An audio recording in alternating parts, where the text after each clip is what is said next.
Well, good morning. Appreciate everyone coming out. We're going to start out. President Blake would like to give some information and want to thank Georgia State for hosting us in the study committee today. So, President Blake, we'd love to hear from you.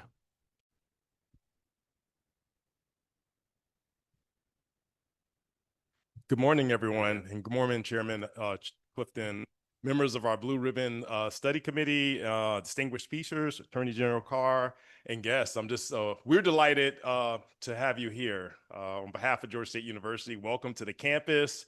Welcome to Student Center East. I couldn't be more proud to see this committee taking up this study on the impact of online platforms for our Georgia youth.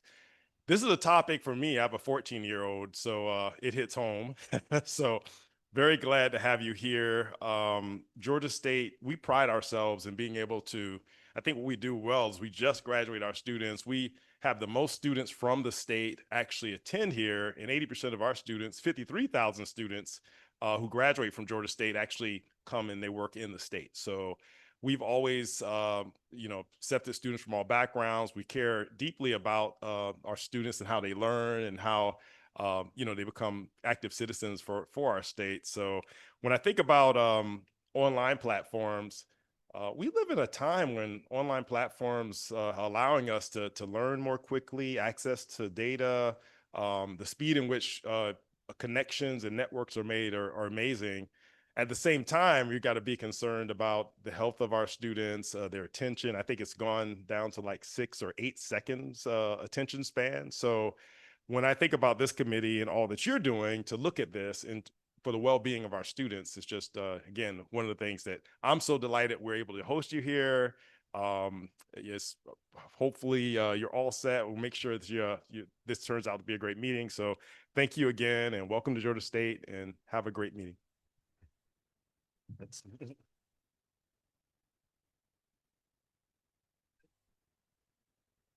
Thank you again to Georgia State for hosting us. So my name is Representative Rob Clifton with the Georgia State House. This is my first study committee chairing, so if I mess up, we're just going to blame it on that, and everyone will think it'll be good.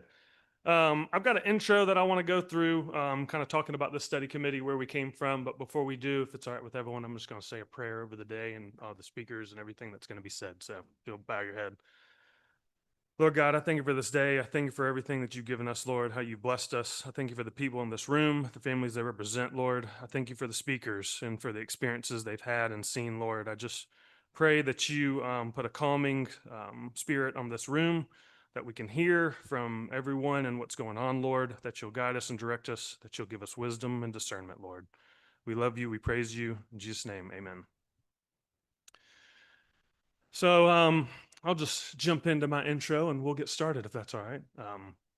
So I want to begin by thanking each of our committee members, the witnesses who have traveled to be with us today, and the parents, advocates, industry representatives, members of the public who have taken an interest in these issues. Your willingness to participate in what will make this committee successful.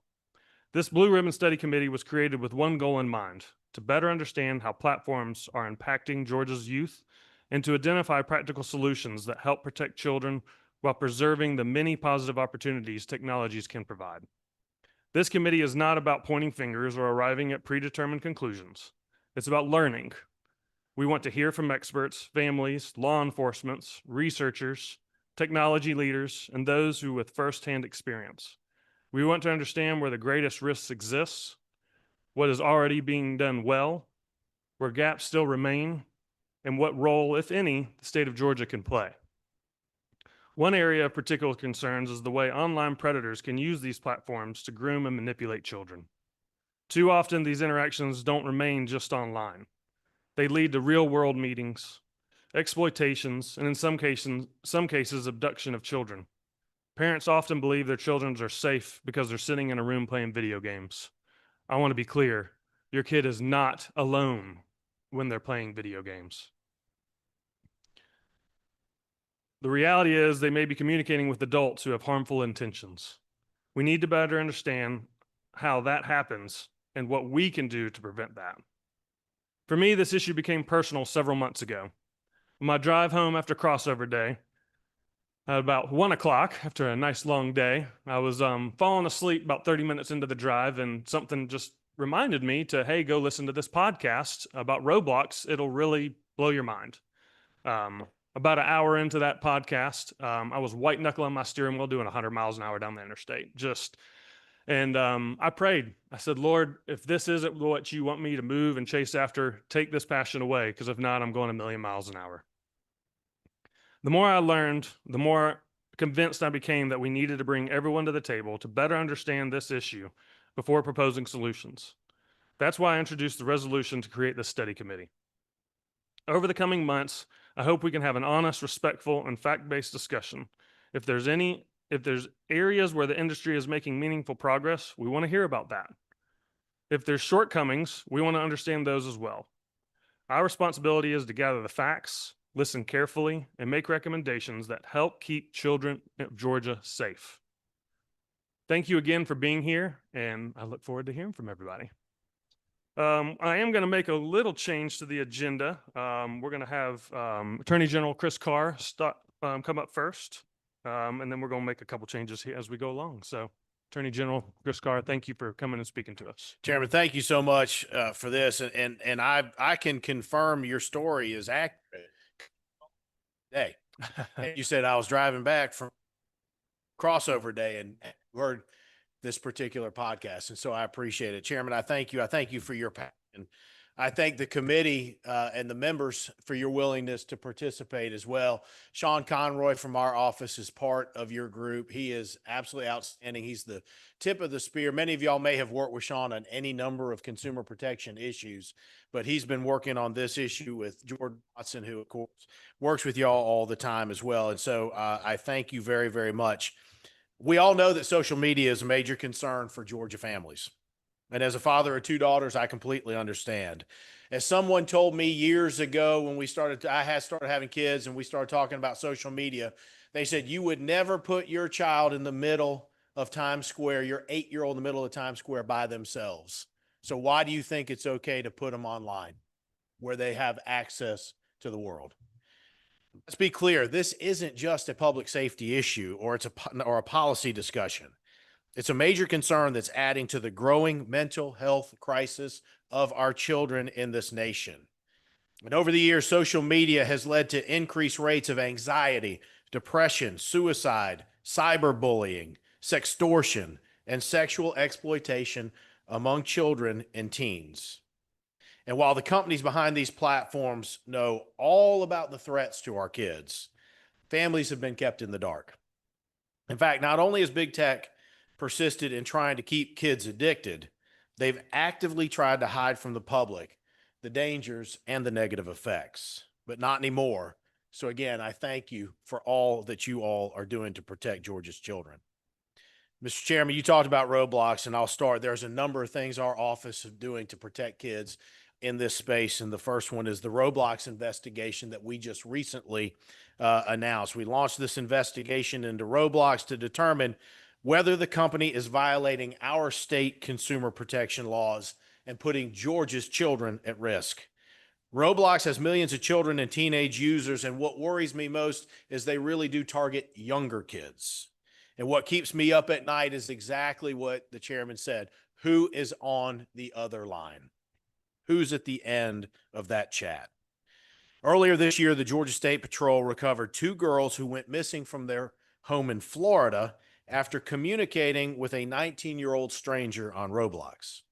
In 2023, an adult posing as a child used Roblox's chat function to contact a 12-year-old boy in DeKalb County, who was later coerced into sending explicit photos.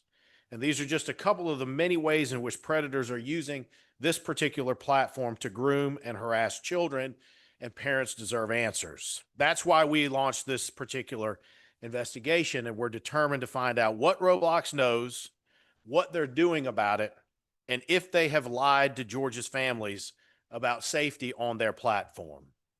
We're also prosecuting the traffickers who are targeting our children online. And just recently, our human trafficking prosecution unit convicted an adult male who initiated contact with a teenage girl on Snapchat.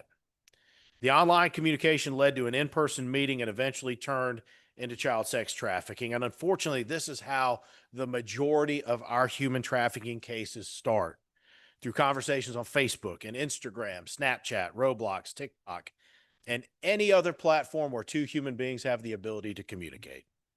Predators aren't attacking our children in dark alleys, they are attacking them online. And look at the increase in financial sextortion cases that are targeting children throughout the country. Teen boys, in particular, are especially susceptible to this type of crime, and the threat of exposure far too often results in an alarming increase in suicide. And that's why we all have to ensure that social media companies are doing their part to address reports of abuse and exploitation. It's also why these same companies must implement meaningful parental controls to ensure families are fully equipped to monitor and manage their child's online activity. So I applaud each and every one of y'all in this room for the passage of SB 1, which is known as Protecting Georgia's Children on Social Media Act of 2024. This legislation provided for critical parental control measures and age verification requirements, and we fully support the law. But unfortunately, rather than working with us, the Social Media Trade Association filed a lawsuit to block your bill. And we recently argued before the 11th Circuit Court of Appeals in defense of that law, and now we're waiting for a ruling. And in the meantime, we have joined several AG coalitions in support of similar statutes in other states so that we can send a strong message that we are not backing down. And while these are some of our most recent cases, we've also previously joined a multi-state lawsuit against Meta involving claims that the company knowingly designed and deployed harmful features on Instagram and other social media platforms that purposefully addict children and teens. And we're currently part of a multi-state investigation into TikTok to determine whether the company is violating state consumer protection laws, and in doing so, harming the mental health of our kids. And we recently joined a bipartisan coalition in support of the U.S. Senate version of the Kids Online Safety Act, KOSA, which includes a key duty of care provision requiring online platforms to act in the best interest of minors while preserving every state's authority. So as I close, I will just say this. This issue is not going to get better on its own. And I am a limited government kind of guy. But I'll tell you, Georgia's Constitution right up at the top says we all have a paramount duty. It's the protection of person and property. That's number one. And there is nothing more important than protecting our children. And this is an issue that we have to dig into. Just look at the numbers. Just look at the data. Our kids need our help, and y'all are the tip of the spear right now, and I thank y'all for that. And with that, Chairman, I'm happy to answer questions or sit down and move on. No, we'd love to have some questions. I got a couple, and then if anyone wants to chime in, that'd be great. Some interesting facts about Roblox. It's the largest platform in the world, and it is very specifically targeted towards children. The characters are blocked. It's not meant to be, the way it's looked and created is not meant for adults. It's very clearly for children. Last fall, when a lot of this information started to come out, Roblox had about a 75 million daily active user rating, which still at the time was the largest. As a lot of this came out, financially, Roblox has taken pretty significant hit. Their stock's down almost 60–70%. However, as I looked at this about a month ago to gather more information starting the study committee, their user rating has almost doubled. And actually, as of that point in time, they were at 140 million daily active users. So while this information is getting out to people in a financial stance of what they believe the year out will be for this company itself, the kids are not hearing this, and I don't believe the parents are hearing this. So I want to thank you for your investigation. I know you are limited on what you can talk about that, but in the efforts of potentially filing a lawsuit, I believe 5 or 6 states have. I think just last week or 2 weeks ago, Louisiana declared war on Roblox. Mm-hmm. What are your thoughts on kind of next steps? Yeah, going where the facts and law take us as it relates to Georgia's laws. However, all options will be on the table. There are conversations about other multi-states as well. There's been private sector lawsuits in this space as well. I think you just have to come at it from a number of different ways. And, so I think you've got litigation. I think you've got regulation. I think you have legislation. You know, and again, you know, I think that this is, I mean, look, we all have kids. It's hard to keep up with the technology. It's hard to figure out what's going on. And when our kids see these games and they're loving these games, we think everything is good. But I think now that all of this has come out, you have to take a multi-pronged approach, and our office will continue to do that and make this a priority so long as I'm the Attorney General. Thank you. Anybody else? Yeah. Oh, go ahead, Johnny. Okay, thank you, Mr. Chairman. Just one quick question Yeah. for the Attorney General there, but the bill that we passed, was that 24 or 25? 24. On that required the age limit, and that's the bill that's tied up in court. Yes, now. sir. That's correct. Is there any updates on it at all? So we just argued for the 11th Circuit, so we're Okay. waiting for them to get, you know, we're trying to get their opinion back. Okay. But again, this is just common sense. This is absolute common sense. You know, this is what frustrates me, and you know, I feel free to speak these days. Why do these companies keep fighting us? Right. You know, I am as pro-business as anybody in the country, you know, and I see the value of technology, and shoot, we've got Georgia Tech and the tech companies that we have around here. I think there's some really good things. But when you're talking about exploiting children, when you're talking about human trafficking, the fact that we get pushback from these companies is infuriating to me. The goodwill that it would seem to me that they would want to engender to, you know, the states that they're working in or working with federal government, to me, it's just mind boggling. And to something as simple as allowing parents to have the control to, you know, they're allowing their kids to be on the platform. Why not? Why are you fighting it unless you know something we don't know? It's infuriating to me. Yep. Todd? Representative Jones, and then Oh, we'll I'm sorry, have Chairman. Representative Bazemore. All of a sudden I took over. I like the informality. But first of all, Mr. Attorney General, thank you for your service to the state.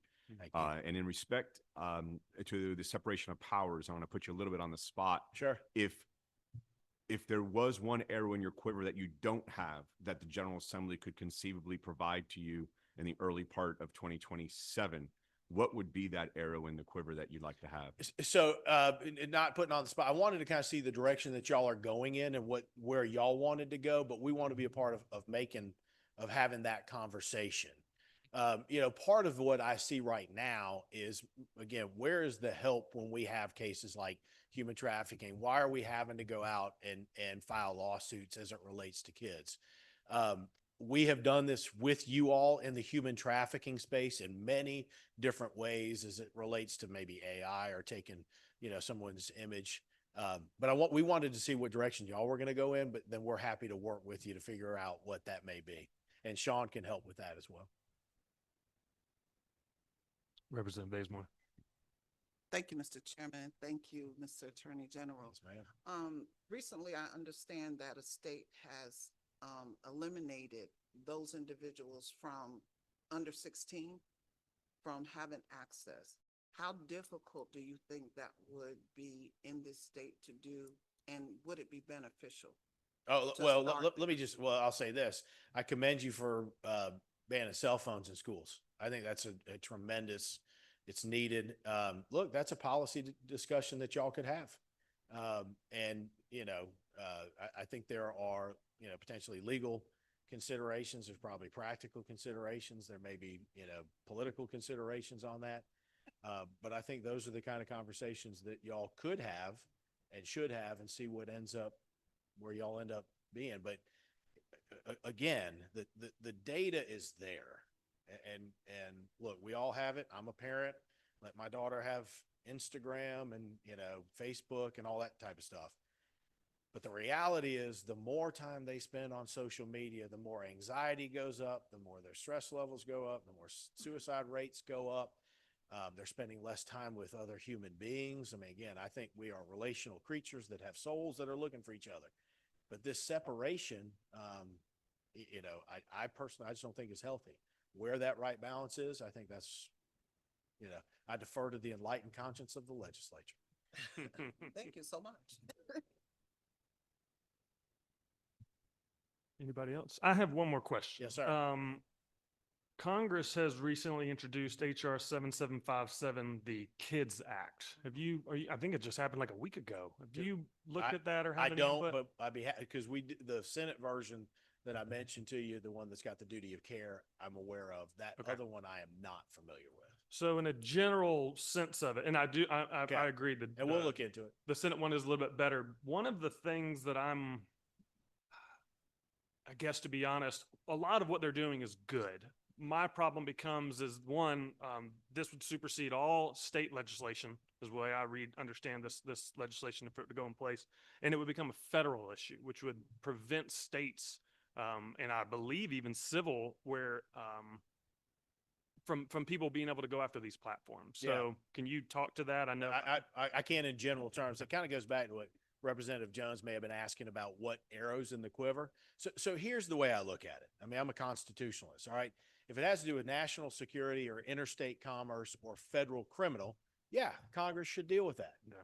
Do I think they should preempt the states? No, because we have state criminal and we have consumer protection that I think we need to protect. Yeah. Because at the end of the day, there is a child in a state, there is a parent in a state that's being victimized. And I think you all and we all have a duty and a responsibility.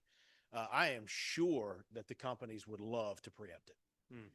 I will say I am not a huge fan of private lawsuits. However, there are maybe times where that, if you can't get something else done, I'm not going to tie the hands of a parent and say, look, if your child's been harmed and they knew it, you have recourse to our courts. But I do think there is a role to play. Again, national security, interstate commerce, federal criminal, sure, Congress should do it. State criminal, consumer protection, I think we have an obligation on that. So I would not be in favor of preempting state law. Okay, awesome. Thank you very much. You got it. Thank you all so much. Thanks, Appreciate in it. general.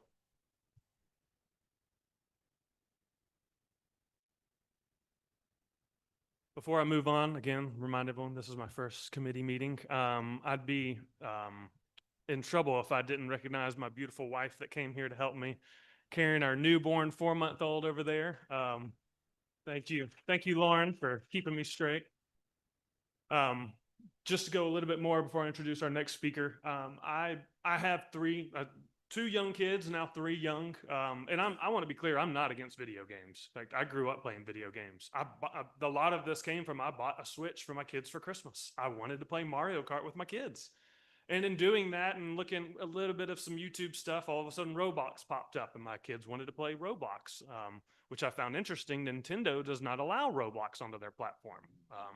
That thought, as I was looking into it, trying to download it so I could start experiencing it, Nintendo will not allow it because of the content they allow without oversight. Is essentially that's paraphrasing.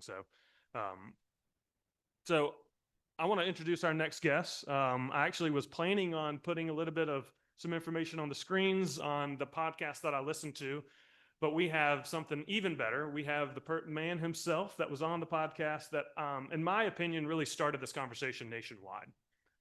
Sean Ryan is a podcaster, one of the more well-known podcasters. And Sean had a man by the name of, I believe, Ryan Montgomery, who he self-proclaims to be an ethical hacker. And a lot of that podcast, they were talking about Roblox and a lot of the dangers of it.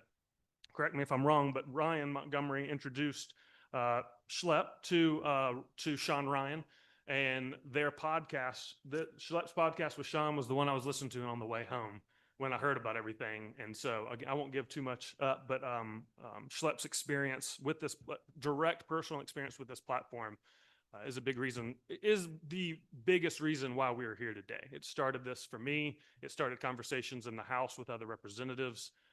And so without any more, Schlepp, we'd love for you to present. If you want to go to the podium, it'll be a little easier for them to get you up there.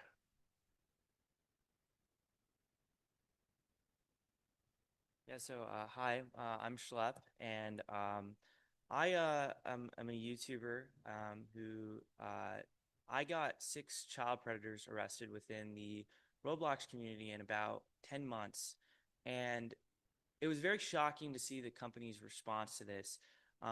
I had been documenting the problems that were going on with the platform, And I've been trying to bring this predator issue to the attention of the company. I was reporting this stuff directly to the company, um, and I was very shocked to see how they handled it. We would get arrests on child predators. These predators would message decoy accounts that we would set up within the Roblox community, and they would show up in person to do horrible stuff with people who they would suspect were children. And we would immediately report them to law enforcement. Law enforcement would arrest these predators, three of which now are convicted.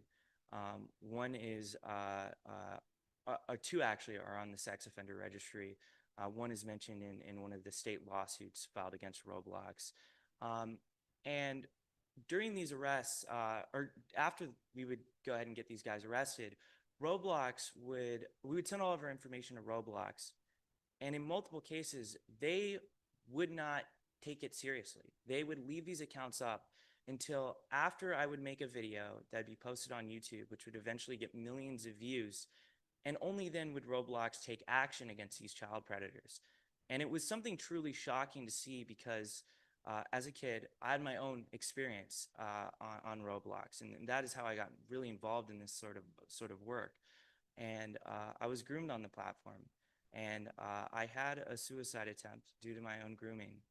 And as a result, my mom emailed Roblox, and she was given a very similar response, which was pretty much being brushed off.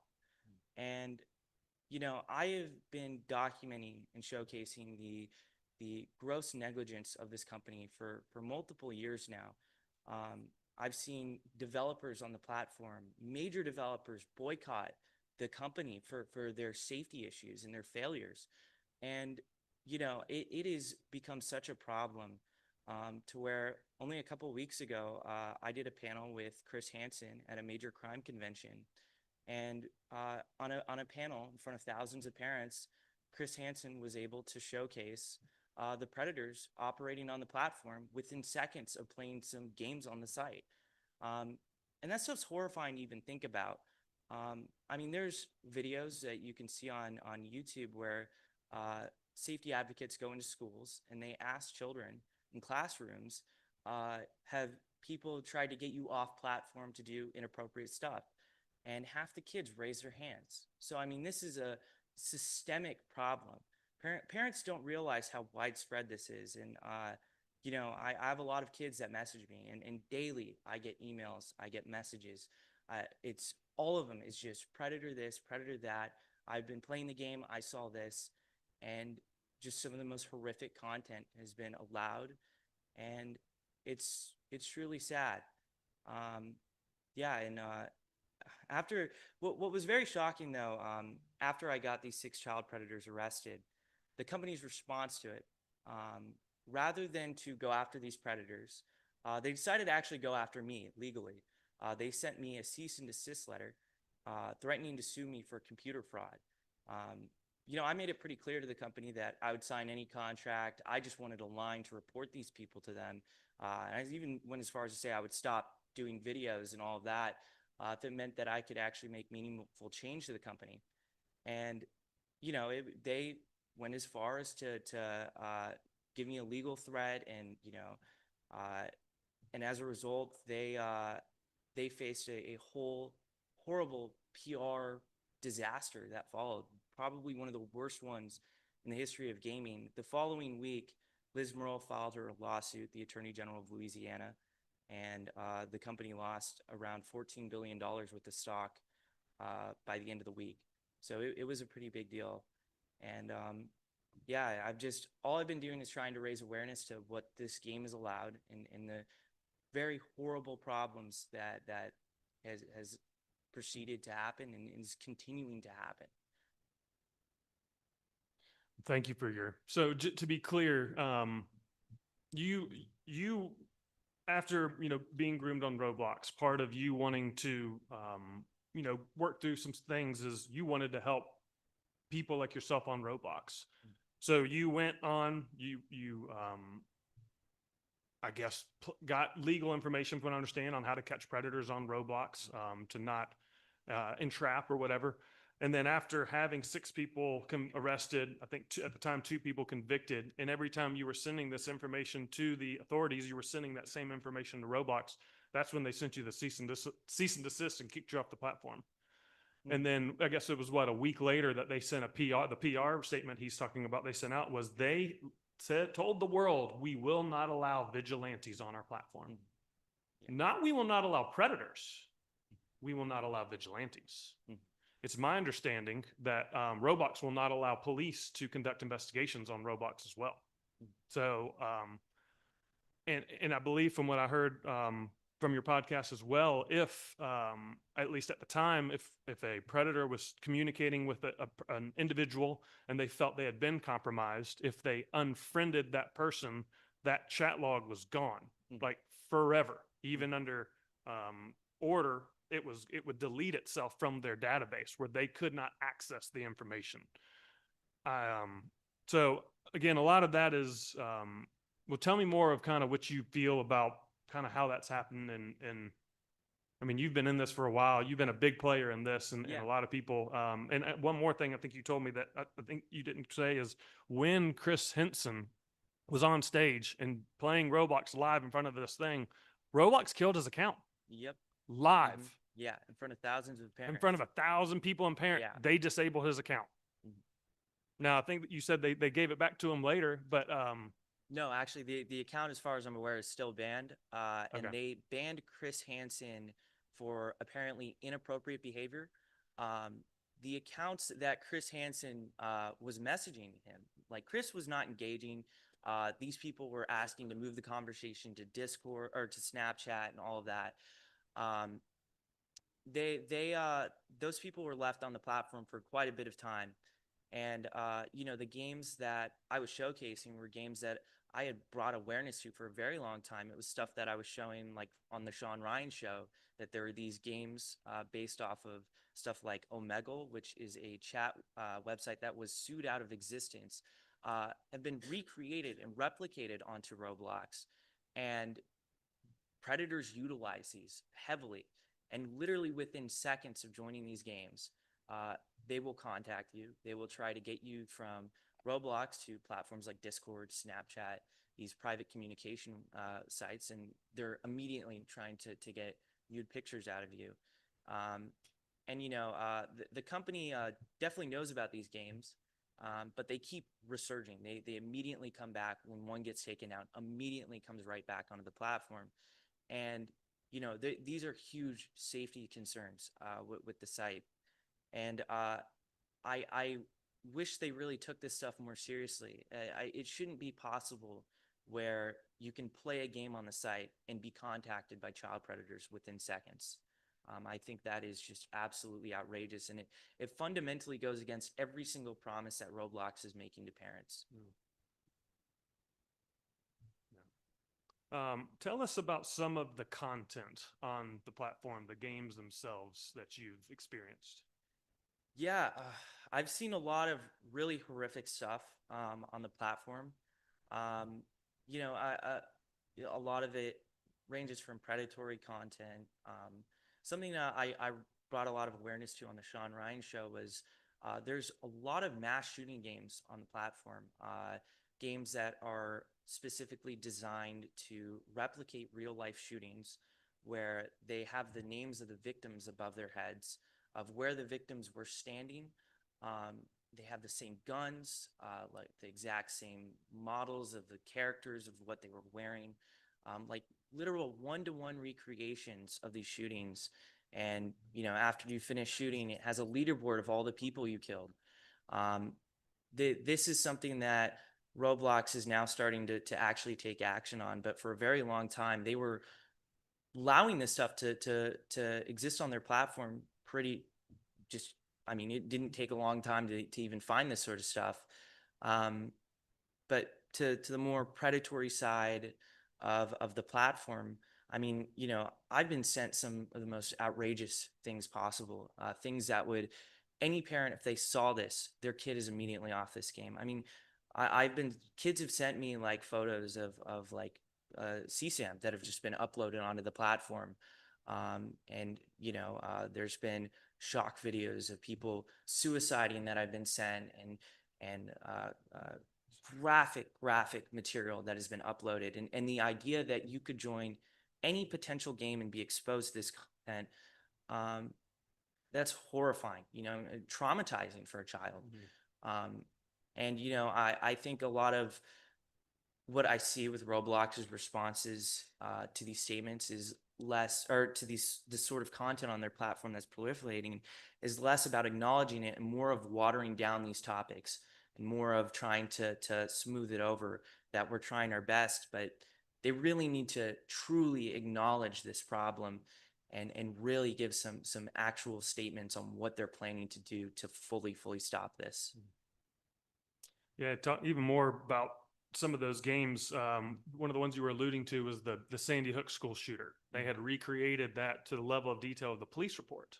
Yeah. The school shooter didn't go in the front door because they were locked. He had shot out the window next to it. So you have to know that. You have to shoot out that window to get in the building. All of the classrooms are locked except for the classrooms that he went in. And as you go in those classrooms and you pull the trigger, the actual victim's name in that classroom comes up on your screen. And then at the end, you get a scoreboard to see if you killed all of the kids in the classroom. The Columbine one, which I believe there was multiple ones, the one that we saw was the shooter came back after the shooting. As soon as you get inside the police perimeter, you are prompted to either kill all the police or kill yourself.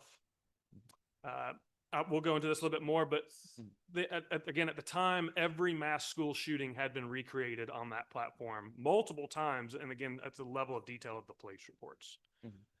One of the other things that they were doing with this in some of these groups that I want to talk about next was they were encouraging students or kids to recreate those.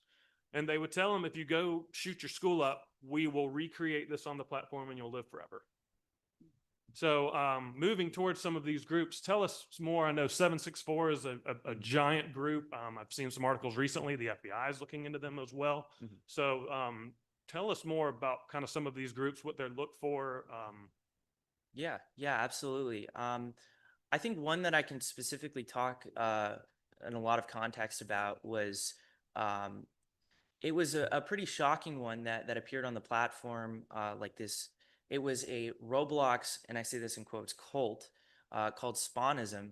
And it was started by a member of 764 whose entire goal was to be able to groom and get impressionable children to be able to do horrible things to. This group, I was raising the alarm on, and they actually went after me and were swatting me and all that. But this was a group that was grooming so many children. They would specifically, their whole format was to recreate a religion where these kids had to do sexual acts to please their God. And this God was a member of 764.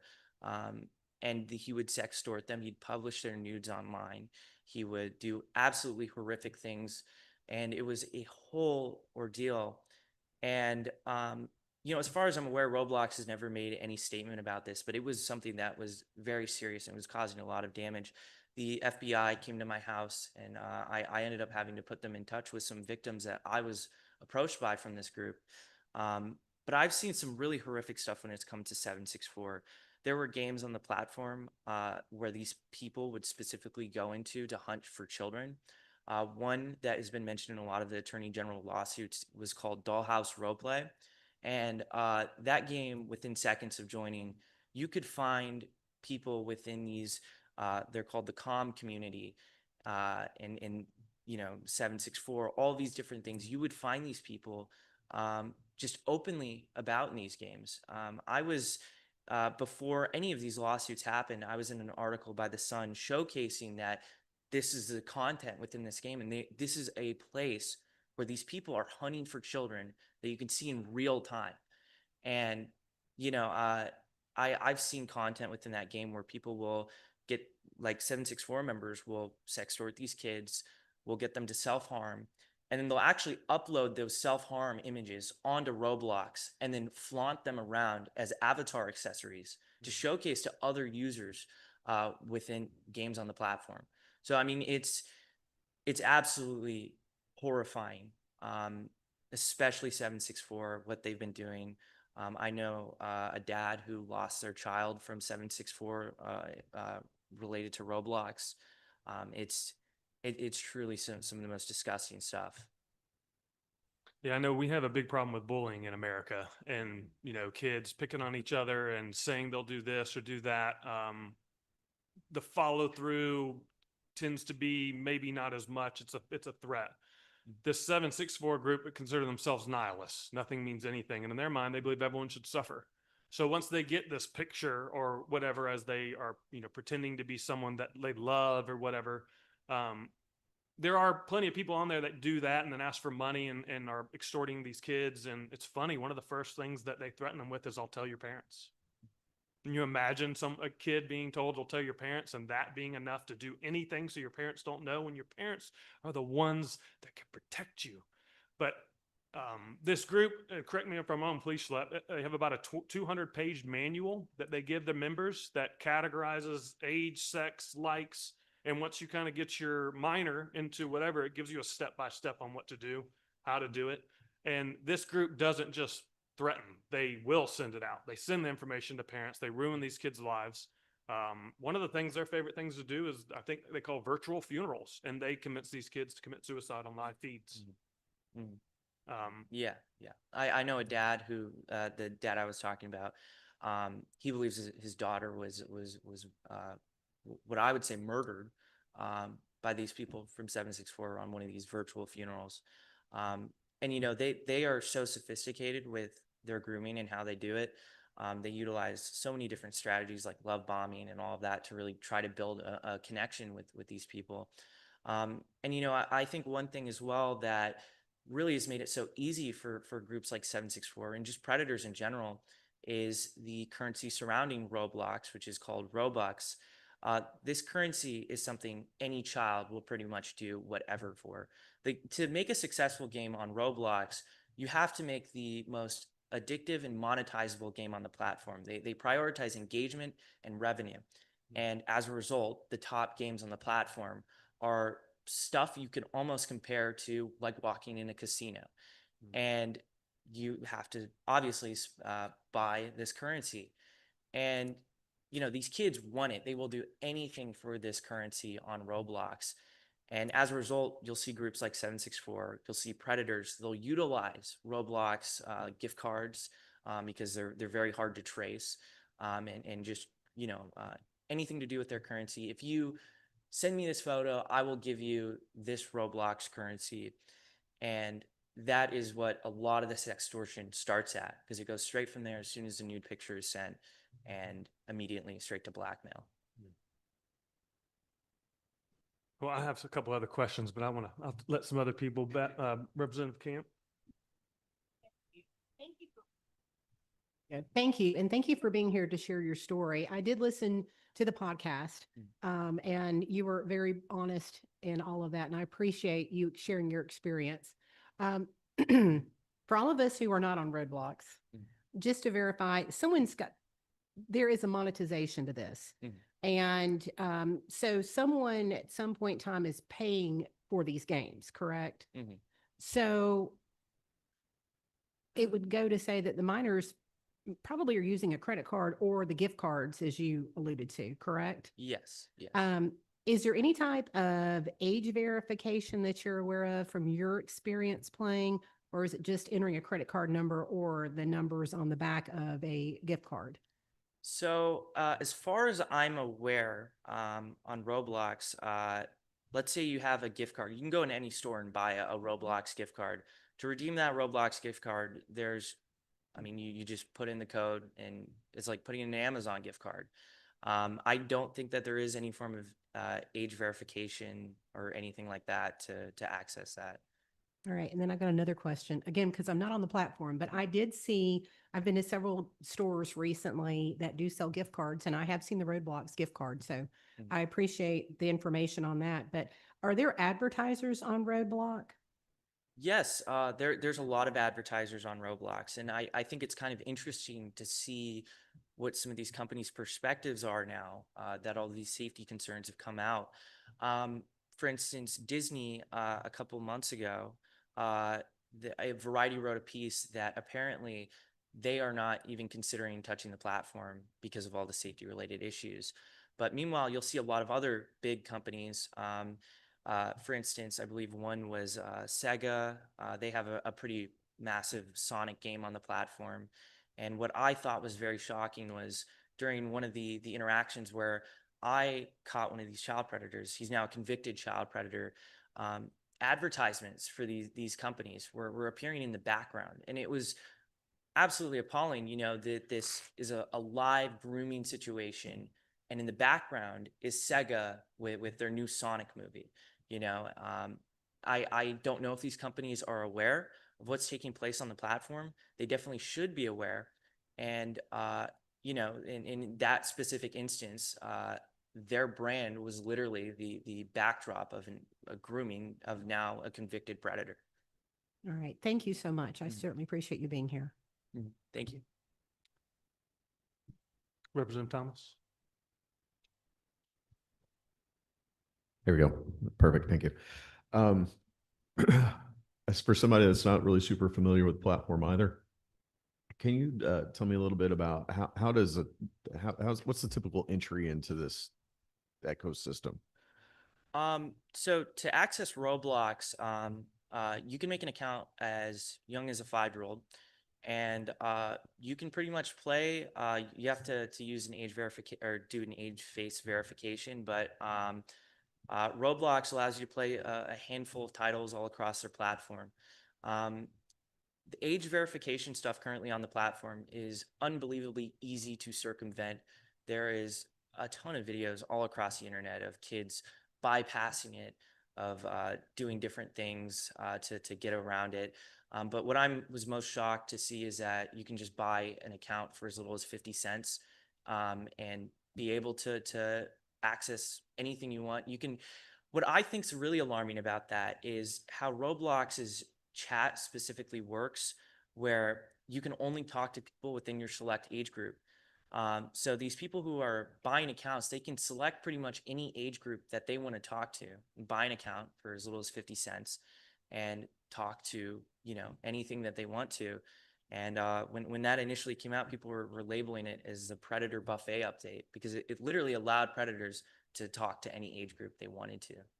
I've heard from other parents there's the ability to isolate your child where they can't talk to anybody. Is that passable, or is this something that's again you could? Yeah, so Roblox does allow you to turn off the chat for your children, and you know that I think when parents ask me, they're like, "What can I do to protect my kid?" And like, you know, they really want to continue to play this game. That's the number one thing I recommend is you turn off chat. And you know, the thing with it though is it's still not 100% safe. I read from a lot of parents, "Oh, I turned it off. My child still is safe." People can upload avatar accessories onto the platform. Some of the most heinous stuff I've seen get uploaded of like gore, of just horrible stuff. And it doesn't matter what parental controls you have on, what chat settings you have. As long as a user joins your lobby with a horrible avatar, they will be able to be exposed to it. And you know, that's something I get from a lot of parents is I turned on all my parental control settings and my kid was just exposed to this really graphic, horrible material. So I'm going to show my age here. My biggest concern was my chains on my bicycle. So what the heck is an avatar accessory? Yeah. So Roblox allows you. So Roblox is like you can dress up your character and enter pretty much any world that you want to, and you can upload character items onto the platform to dress up your character. And there's a whole marketplace around it where some of these creators are making hundreds of thousands of dollars every single year around creating and you know selling these accessories directly on the platform. But as Roblox went on, their restrictions became a lot more loose. They started letting players upload a lot more stuff that they clearly couldn't keep up with the moderation side of things. And as time went on, just graphic, horrible material was being openly accepted onto the platform, and it was taking way too long for Roblox to take down horrible stuff. And you know, that's one of the things I get the most from kids and parents is that there's horrible content of avatar accessories being uploaded onto the platform, and my kid was just exposed to it. So, in effect, if a child buys an avatar accessory, Mhm. does that create an ability for them to talk to the creator of it? I mean, is the communication still locked down if you have the no chat, or if you go in and you purchase this avatar accessory, does it open up like a window to be able to do that? And like, so forgive me if these are really dumb questions. I'm just trying to get my head around it. You're totally fine. Yeah. So no, if you buy an avatar accessory on Roblox, it doesn't allow the creator or anybody like involved with it to be able to message you. One thing though, I should probably mention, you can actually have your chat settings at the full restrictions, but there are actually games on Roblox that will bypass these chat restrictions by creating their own custom in-game chats. For instance, the game I was mentioning that I had, or that Chris Hansen had played at the crime convention, that had its own custom chat. And as far as I'm aware with that game, it didn't matter what age group you were. If you had the maximum settings for chat restrictions, you could still talk to people because it was its own custom chat that they made within the platform. So, can any child just download that game if they're a 5 year? So, okay, I'm just going to throw out a hypothetical because I don't know how to ask this question. So, I've got 5-year-old. For whatever reason, I thought this was okay. 5-year-old's on the game system. Chat's all blocked down, and they now somehow, let's be honest with you, man, 5-year-olds are pretty smart when it comes to tech stuff. They find out, is there a way for them to get out of that? You said there was like 5 games or something you can originally play, and maybe I heard you wrong, but they somehow can now download another game that then has a whole other set of rules that's outside of the main. So Roblox has millions of games on the platform. Obviously, they can't keep up with the amount of content that's being uploaded onto their site. If I've seen games, pretty much you could have every single parental control turned on and still be exposed to sexual content, and as well with bypassing all the age verification, age estimation technology that they have. In my last video about Roblox, I showcased a game that was age rated 5 and up.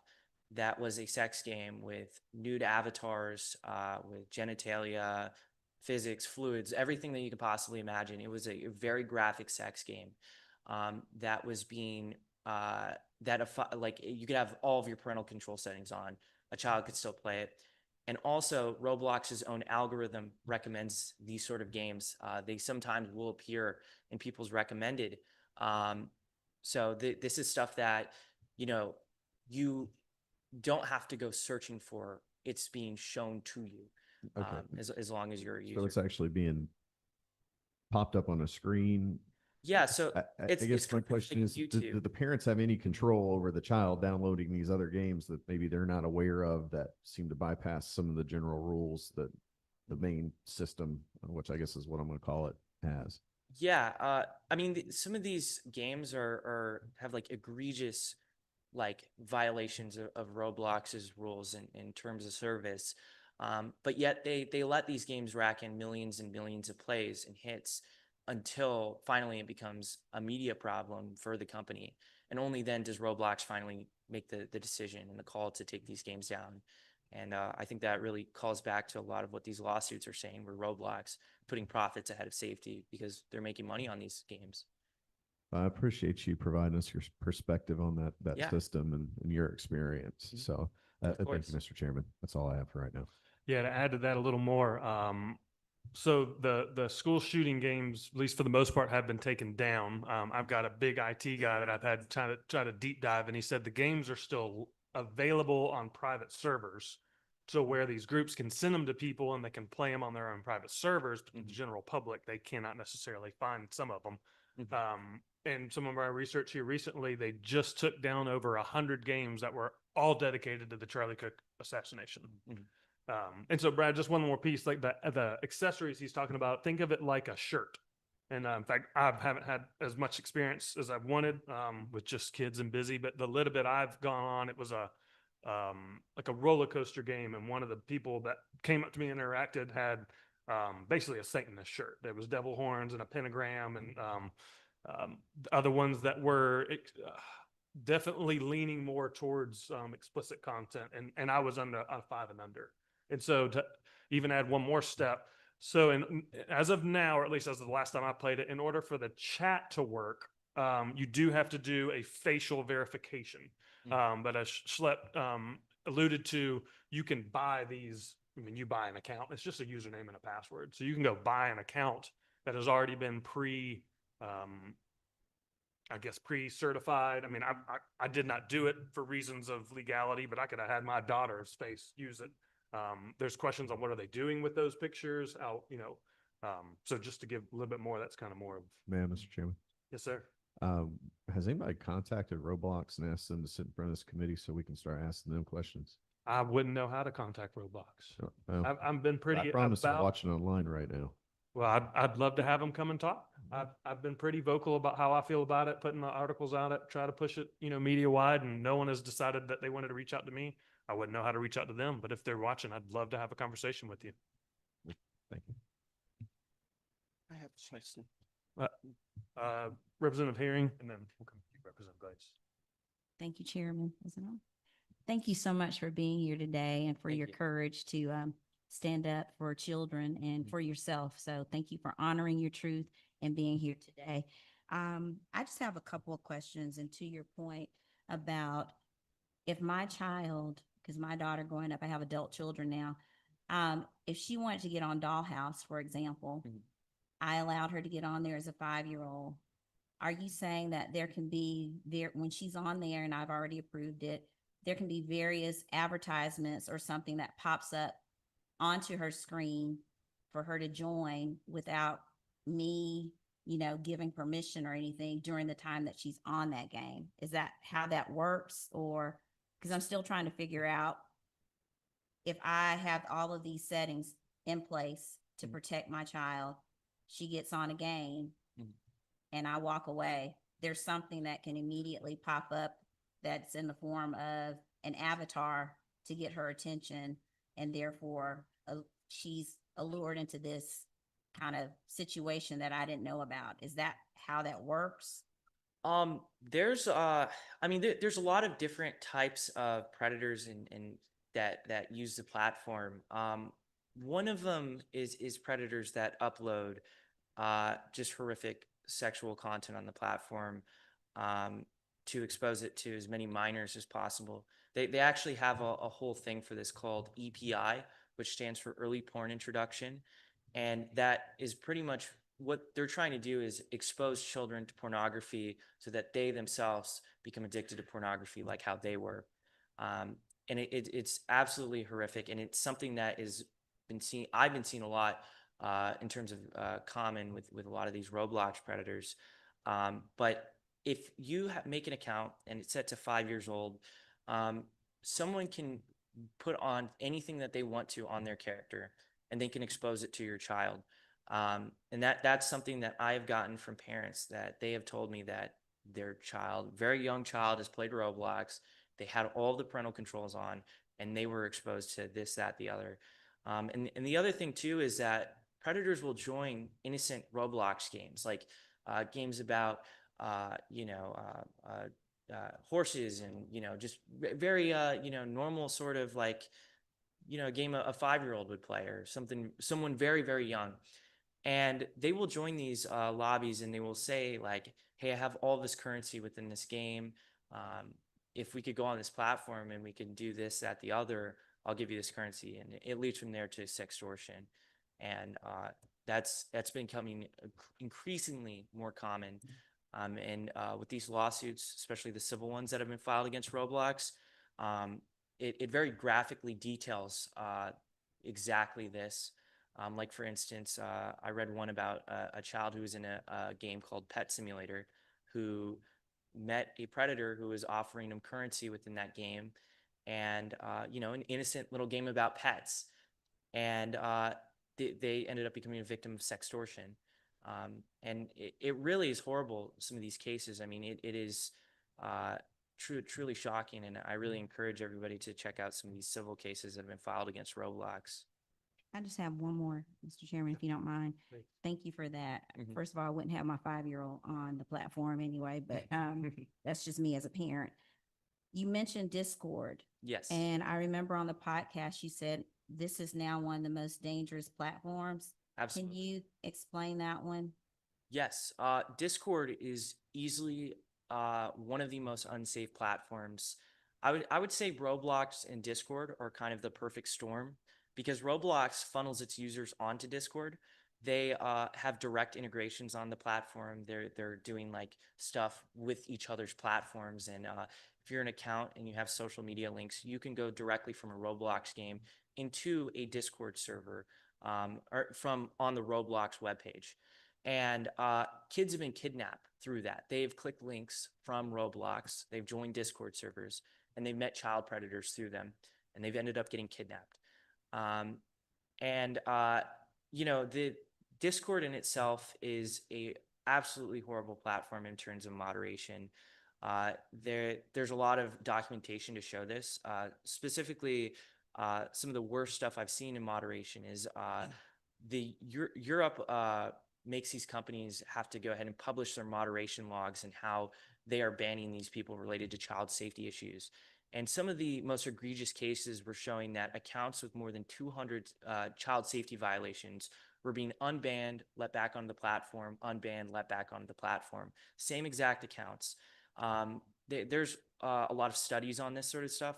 There's a really good piece about this, but Discord is really bad in terms of it. Like, the one thing too that I was really shocked with is how there's a lot of child porn traders on Discord, and Discord, when they find this out, they'll ban the account, but a lot of times they'll actually leave up the content that these accounts were posting and the messages that they were sending. So pretty much the user's banned, but their message and trying to find other people to trade and share and distribute child porn, it's still all there. And I have not seen enough meaningful action from Discord in terms of their moderation. If anything, they've been very egregious with how they've gone at moderating their platform.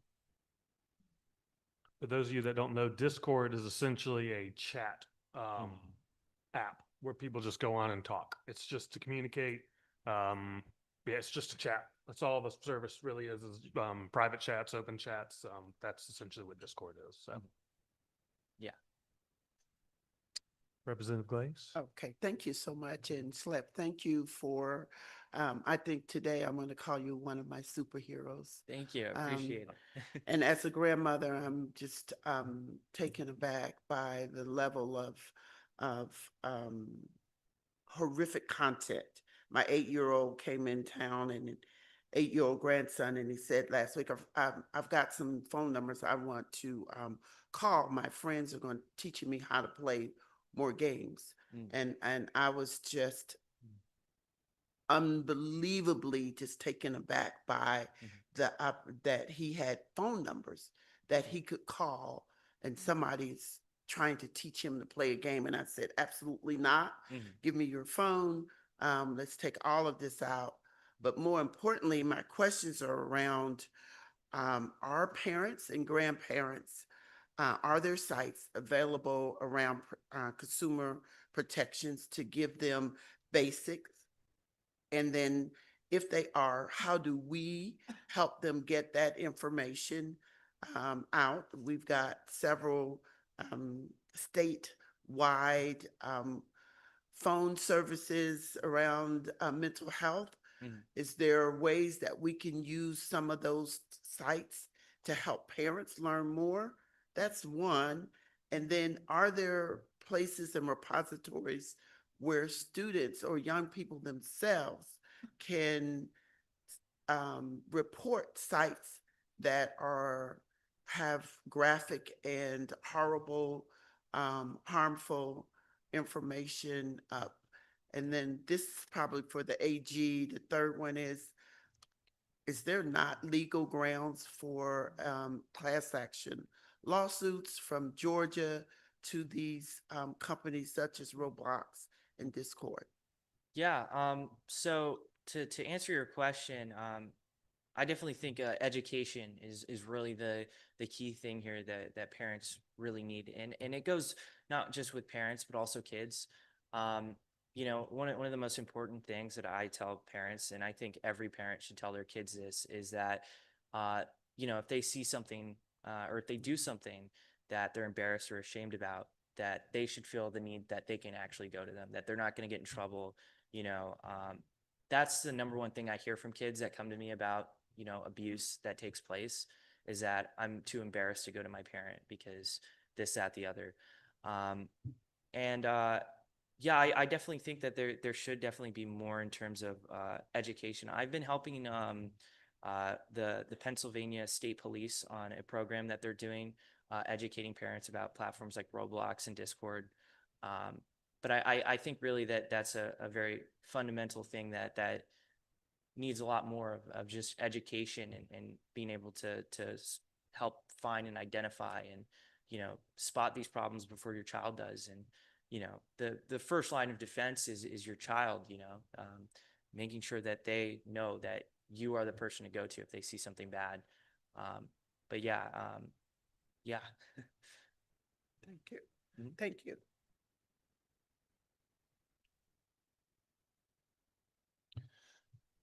Does anybody else have any questions? Yes, please.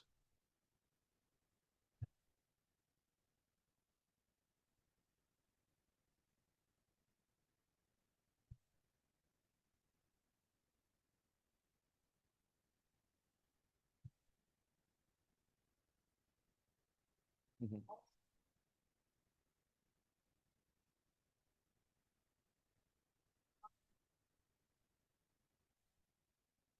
Mhm. Yeah, NECMEC is great. They have a phone number for, I think it's 1-800 The Lost, for specifically reporting predatory stuff. I mean, that's a great resource. The cyber tip line that they have. Yeah. Can you repeat that again? It's the National Center for Missing and Exploited Children. It's 1-800 The Lost. I don't know that's the number. And they also have their cyber tip line. And they also have another thing for it's called Take It Down, which is a program where children can, if there's like any CSAM of them uploaded online, they can report it to them, and NECMEC will go and try to get this content removed. They're an absolutely amazing organization that does incredible work.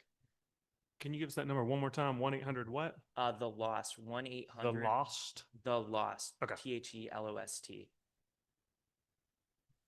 THELOST. Okay, Yes. thank you. Sure. That's very good information. In addition, on the Attorney General's Consumer Protection Division website, if you look for online safety, you'll find some information there that will also help with parental controls to keep kids safer online.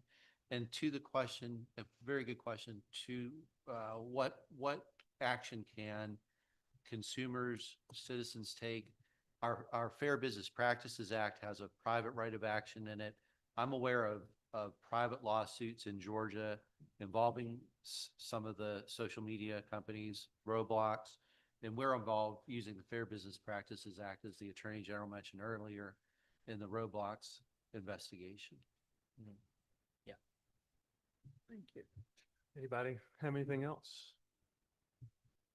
I have another question for you. If you were in our shoes, you were a state representative, you had the ability to introduce legislation, what would you do to help curtail and help keep our youth more safe on these platforms?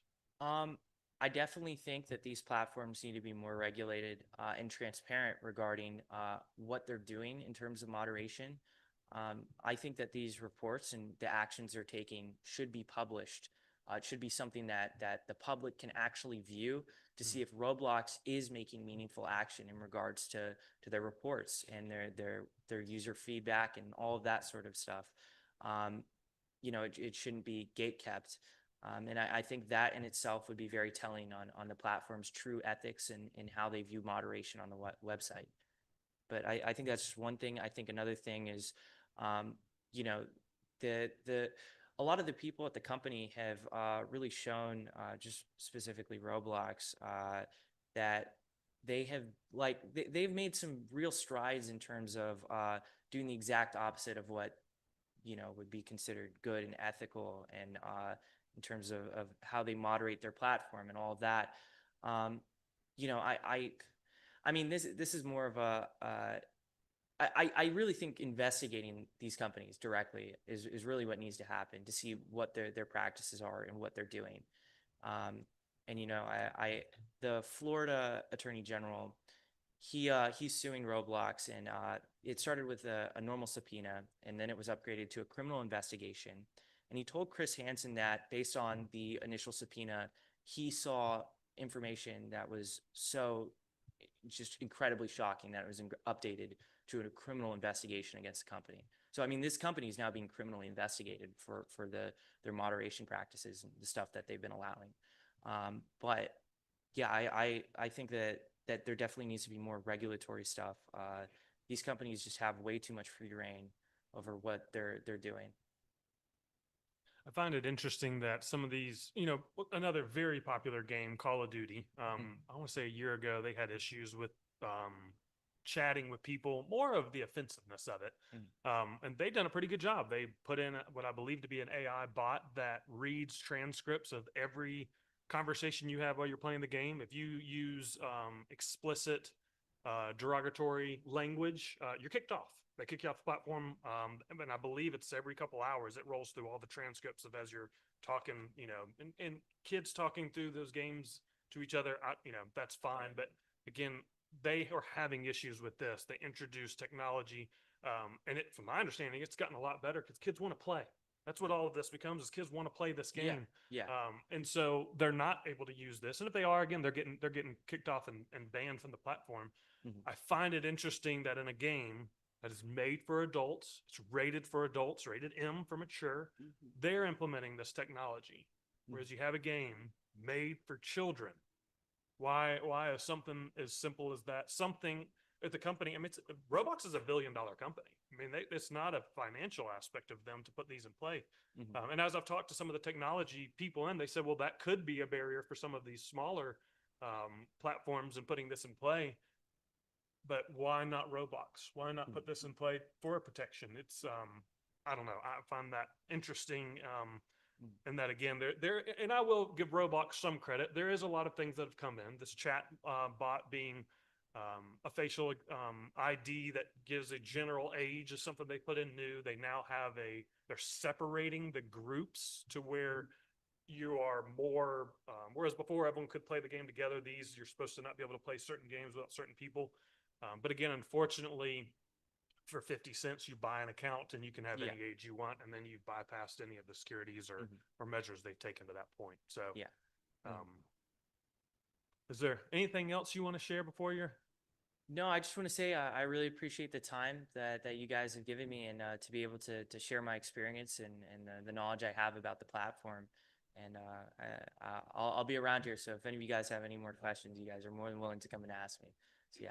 Appreciate it. I want to personally thank you again, Schlapp, for coming out, for your I'm gonna get you right at the end, Brad, but for your willingness, for your courage to come out and speak, willing to tell your personal story of what happened to you. That's so many kids are being groomed, are seeing things, and they're not telling anybody. For you to take such a massive step to tell your story, to continue to move forward under threat of lawsuits for, again, $1 billion company, to not back down. Thank you. Thank you for your courage. Thank you for what you're doing. You're saving lives. I mean, that's the short of it, man. You are absolutely saving children's lives by continuing to do this and to speak through this. and to aggressively look for areas to share this information with. Because again, while it is getting to some, it's not getting to the kids and to the parents that need to be more aware of what's going on these platforms. So thank you. Absolutely. Thank Thank you you. so much. I really appreciate that. Absolutely. Representative Thomas, we have one more thing. Yeah, thank you, Mr. Chairman. I also wanted to tell you, I've done a lot of these, and I have not seen somebody come up and give such in-depth detail of a system and issues that they've experienced during their time. And I just want to again commend you for the fact that it sounds like you've spoken very thoroughly. I guess it's safe to say of your experience and your understanding and the stories that you've heard.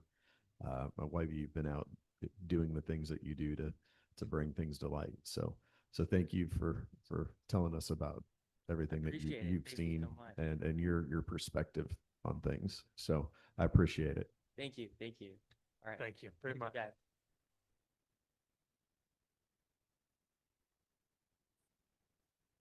All right, we'll continue to move on to our next speaker, Lydia Prudent.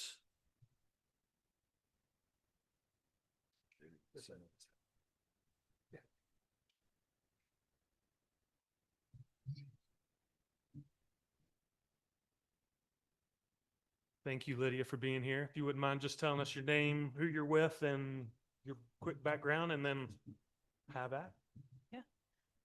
Good morning, everyone. Sorry. My name is Lydia Pruden. I'm from Midland, Georgia. I'm here in my own personal capacity after doing a lot of undergraduate research with the University of Georgia. And I also have some documents if anyone wants for future reference.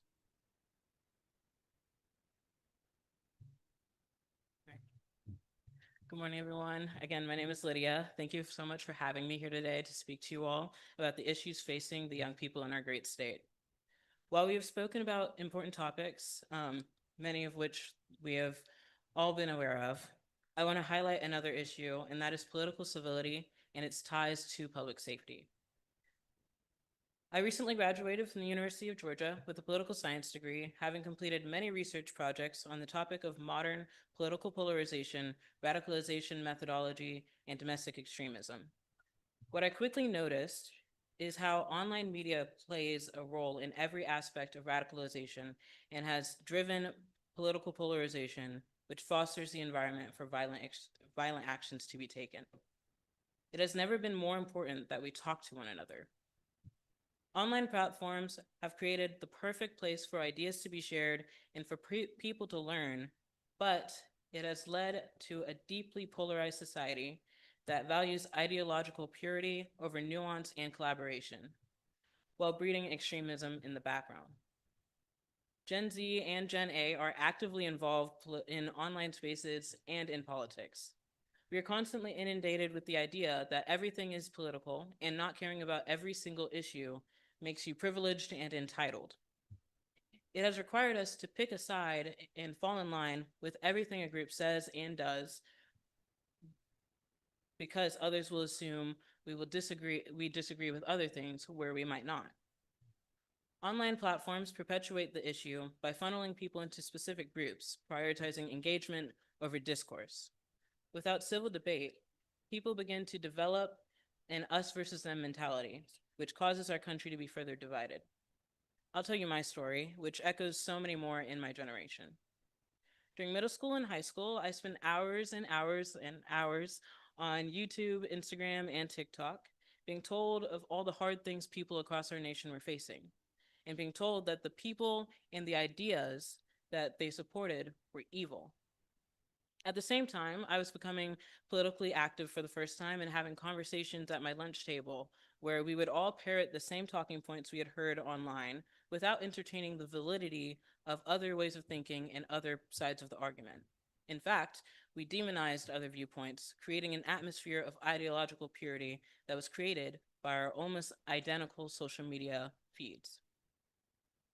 Our identities began to be shaped by the need to be accepted and the fear of being canceled. We had ventured into ideas not necessarily because we actually aligned with them or we knew the background behind them, but because we felt that that's what we were supposed to do to be accepted. It took me graduating high school, starting my freshman year at UGA, and making the active decision that I needed to know the why behind every view I hold. And that led me to realize how social media discourages critical thinking and keeps us from understanding one another while pushing us to be more okay with extreme ways of thinking. I had to actively find ways to be around people who would challenge me through in-person conversation, where respect and nuance are the expectation, and facts were favored over inflammatory language. Instead, we had to talk to one another. While my story is reminiscent of so many others, that is not the experience of all students across our state or our nation. It is also not the foundation that our school system currently provides. Instead, the division has created space for extreme viewpoints to be valued over the nuance in the center.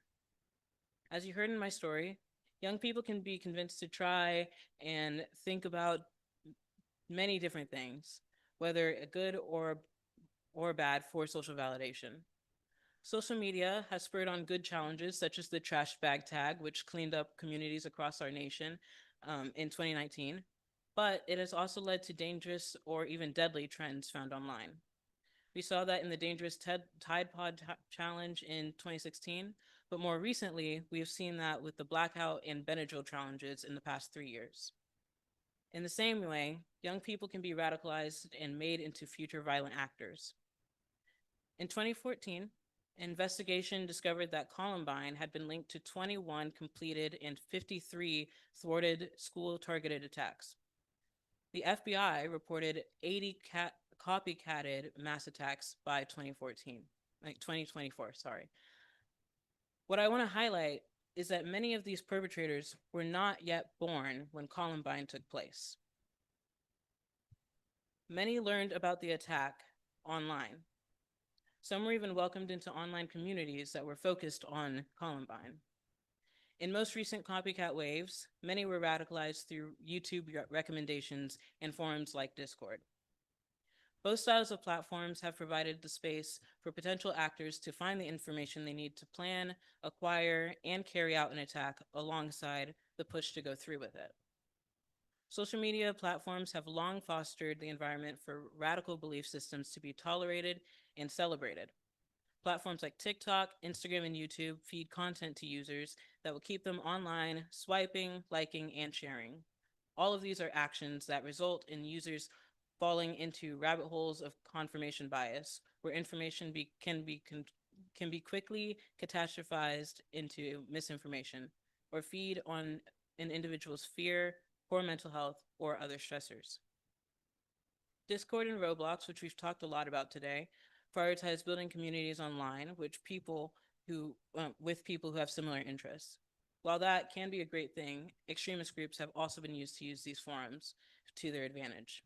They use it to recruit and organize through sharing visual content, manifestos, and ideologically pure ideas that glorify past extremists and encourage people to become one themselves. 26% of perpetrators of mass violence are motivated by multiple other attacks, which motivates others in an unfortunate domino effect. Currently, there's a case in Florida where 2 girls allegedly planned to murder their classmate who reportedly, quote unquote, looked like the Sandy Hook shooter in hopes of resurrecting him. The judge has recently decided to keep them in jail before and during the trial to keep them from posting the idea online and encouraging others to follow through.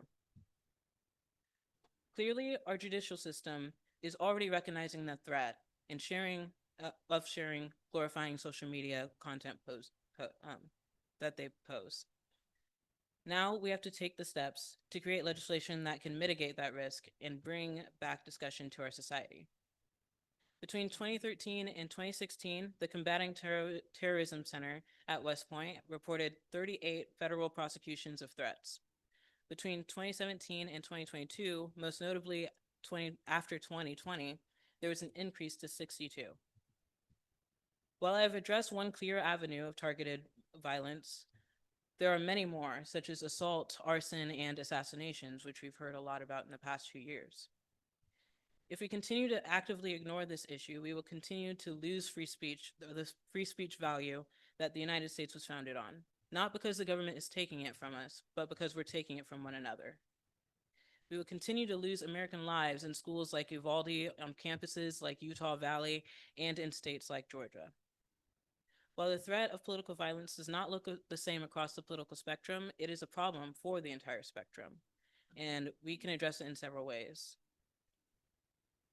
I have listed three proposals on the document as well, but on a personal level, I want to call each person, because it does start at the state level, every issue starts at the state level, to talk to one another and about one another with respect that each person has earned, and so that we can return to a solid political environment. Fight through facts, not through extreme language, inflamed arguments, or demonization, as we see across the country. And let Georgia be an example of a state that works collaboratively to find common ground and create strong policy that unites Georgia. Thank you. I'll take any questions you have. Thank you very much. That was, man, all my questions. What do you think we should do? You got them all listed out. Thank you very much. Want to recognize Representative Camp for a question? Thank you. And thank you, Ms. Prudent, for being here. This was very insightful. So the them and they versus me and mine, the other aspect, I'm glad you brought that out, because I think that's an important discussion for us to have. Whenever we decide we have an opponent, whether it's a real opponent or perceived, we want to make them different than us in some way. Excuse me. So unfortunately, our society seems to have decided that if you don't agree with me 100%, then you're my enemy. Yeah. And going back to an important thing on your recommendations, thank you for listing those so succinctly. I think the credible sourcing is really the key to this whole thing. Absolutely. Because oftentimes I'll have people tell me they saw something on social media or YouTube and they act like it's fact and no one double checked it. And I'll say, well, where did they get their information from? Well, I don't know, but I saw the video. So I think a call to action on the credible sourcing is important. And I'm the mom of a double dog, so I know good and well that scholarly and academic references are highly important in our university system. So in the credible sourcing, what do you see? I know you've got presenting the argument and a counter argument, so a debate. Yeah. But what are some other ways do you think that the credible sourcing could be something that we could move forward as an action? Yes, so there are platforms that are being created, such as Ground News, that I use every day to find my news, and that presents both sides of every argument, whether it's a reproductive conversation like pro-life versus pro-choice argument. If there's an article that's coming up, like a Supreme Court decision coming up about it, or something coming up, they make a post that shows just the facts, and then it shows how it is being covered by the media. So it shows maybe 60% of it is being covered by sources that are on the right side of the spectrum, while the other side is being covered by the left, or even how much is being covered by the center. It also gives you links to be able to see the articles themselves, and allows you to really understand how these things are being covered, the language that is being used, so that you can form your own opinions but have real facts. I also use Straight Arrow News, which does just report exactly the facts as well. And Straight Arrow News also shows you how it fits into historical context and shows you how this fits into the moment that we're in currently as well. So I use those sources for things that are going on every day. But another big part of it is addressing literacy, whether it's the ability to actually read, but also the ability to take apart what students are reading and really understand and analyze what is being told to them, and deciding what they believe based on that, as opposed to just being fed what they're supposed to believe and being told that this is what you're supposed to say all the time, and if you don't, you're wrong. Thank you so much. Thank you for being here. Thank you. Representative Glaze. Well, Lydia to a Lydia, thank you so much for bringing this thoughtful idea of responsibility on political members of our body in the state of Georgia. Yes, for sure. Rather polarization and rationalizing this extreme views and not willing to listen to others does cause violence online. It proliferates it. I was here 3 weeks in the Georgia General Assembly and experienced this level of threat and extremism because I had a different view about a bill and know how bad it was. If I had not been mature enough and in this field long enough, I would have really probably left the General Assembly after the first session. So thank you. I think there should be codes of civility, which I believe inside of the House. Our leader, John Burns, definitely calls for that. And I think for your representatives and your senators, we should be called to the carpet when we do not display this civility that is necessary to have proper discourse so that we can get to decisions that really affect the people that we say we love and support. Georgians every day in the work that we do. Thank you for calling us to this level of accountability. Second, as a former educator, I absolutely believe that our civics should include debate. So when you learn to debate, you also learn to research. And when you learn to research, you also learn not to radicalize your view or somebody else's view. So I do think that we can take that back. Thank you for presenting not just the problem, but some solutions. Of course, happy to. Thank you very much. I'll add to that too. I believe in the old saying, the Lord gave me 2 ears and 1 mouth, so you should listen twice as much as you talk. I think we've lost the ability to listen to understand. We listen to combat. We listen to make our argument. And that's not listening. It's just gathering enough so that you can, but to truly listen, to hear the other side and not just hear what they're saying, but try to hear where they're coming from as well. I think that changes the dynamic and changes the conversation. So thank you very much. Does Thank you. anybody else have any questions? Representative Bazemore.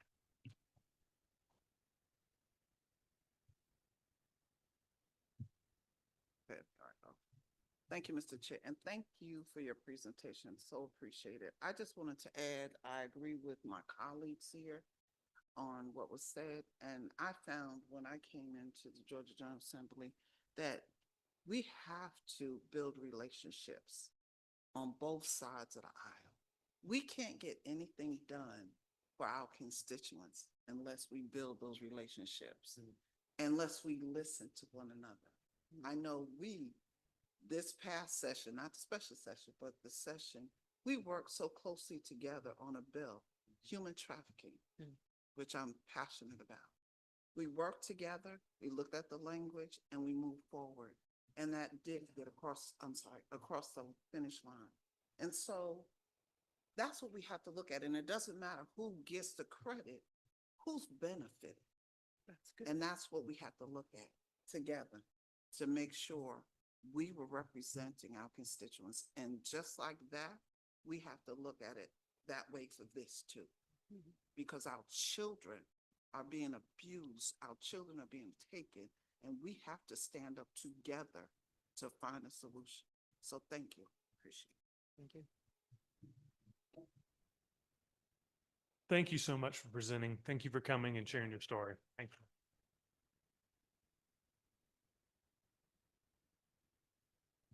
All right, up next, we have Lauren James and colleagues. We're going to let y'all go. I think at 12 o'clock, we'll take a quick 30-minute lunch break and then come back to hear the rest of the speakers. So thank you very much for being here. Thank you. Good morning. First of all, thank you, Representative Clifton, for hosting this event. I'm honored to be here. My name is Lauren James, and I'm one of the co-leaders of the Georgia chapter of the Distraction Free Schools Policy Project. And we are a nonpartisan group of volunteer advocates that are advocating for state laws to regulate the use of phones, social media, and educational technology in schools. And I also want to thank all of you for voting for the phone bans in this past session. We really appreciate that. 6 weeks ago, we launched our letter of support in the state of Georgia. And in the 6 weeks, we have collected 550 signatures from parents across the state in 43 different cities and 27 school districts, and we are just getting started. We have model bills on our website, so to go ahead and answer your question about what we propose, what solutions we propose, we have a detailed information of model bills on our website, and we will hand out that website address at the end. So I want to begin with a scenario. I want you guys to imagine that there's a large TV screen behind me. And up on the screen, it's playing your favorite TV show. Then it quickly flips to a World Cup game. Then it quickly flips to a violent scene. Then a sexually explicit scene. Then kids playing video games. That'd probably be pretty distracting, right? It would be hard to concentrate on what I'm talking about. Now I want you to imagine that I was the one who put that up on the screen before I started talking. Now, not only would you be distracted, it'd be hard to concentrate on what I'm saying, but you also might be confused as to if I even want you to focus on what I'm saying, right? Unfortunately, this type of scenario is happening in Georgia schools every day, where 92% of kids attend public school. Today, I want to specifically talk about the harms of YouTube in school. But before I do, I want to touch on just some of the general issues with internet-connected devices in schools. First of all, screens harm reading comprehension. So studies show that people generally comprehend better when they're reading from a book or a piece of paper compared to a screen, particularly when they are trying to learn something from that reading and they're not just reading for fun. And the reason why is because the words on a page occupy a specific spot, which creates a mental map of the information that you are reading. Whereas if you read on a screen and you're scrolling, that word that you just read that you're trying to learn moves continuously when you are scrolling. You might remember as a kid in school, if you were taking an exam, you were trying to recall some information, you might not remember the exact fact, but you know where you read it on the page. That's important for reading comprehension. One Forsyth County parent wrote to us and said, "My children have never had a textbook ever, and they are finishing 6th and 7th grade." Too much screen use impacts handwriting and memory retention. Research suggests that writing by hand is better than typing for widespread brain connectivity and conceptual learning, especially when taking notes on new material.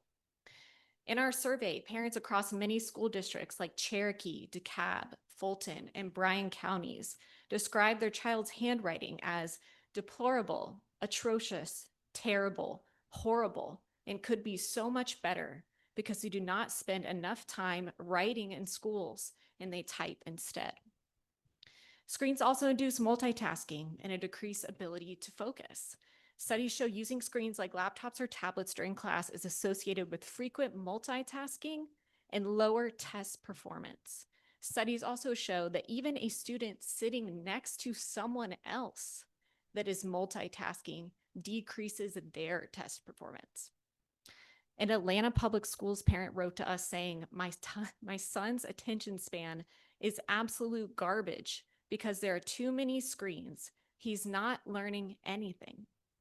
A Cobb County parent said, "As a school psychologist and a parent, I see the impact of increased screen use on children's handwriting, stamina for handwritten tasks, spelling, attention span, empathy, social skills, eye contact, and so much more."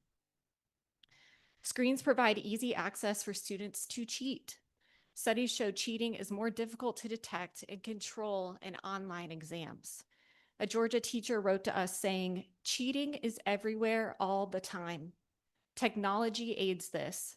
No educational data is accurate when students cheat on everything. If we want to know if students are learning, we can't give them the tools to outsource every educational task." Screens also negatively impact physical health. Studies show an increase in screen time exposure is associated with the increased odds of nearsightedness.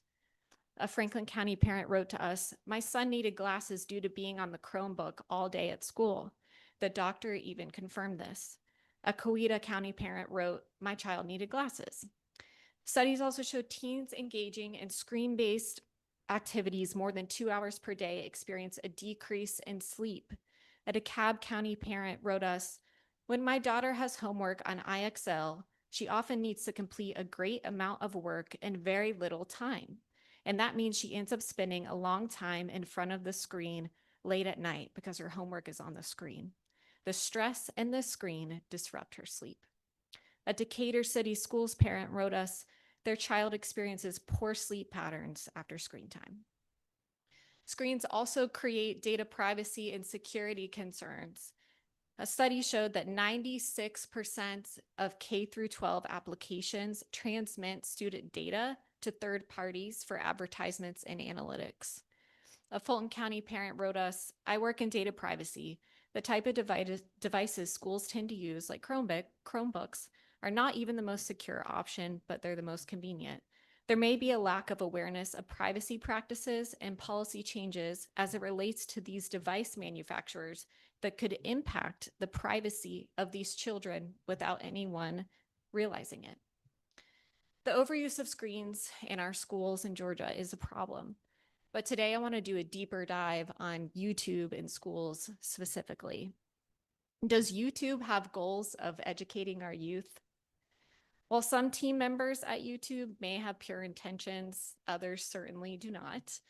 Investigations by the New York Times, the Wall Street Journal, and NBC News revealed that Google employees viewed schools as a way to source long-term customers and, quote, onboard kids into Google's ecosystem.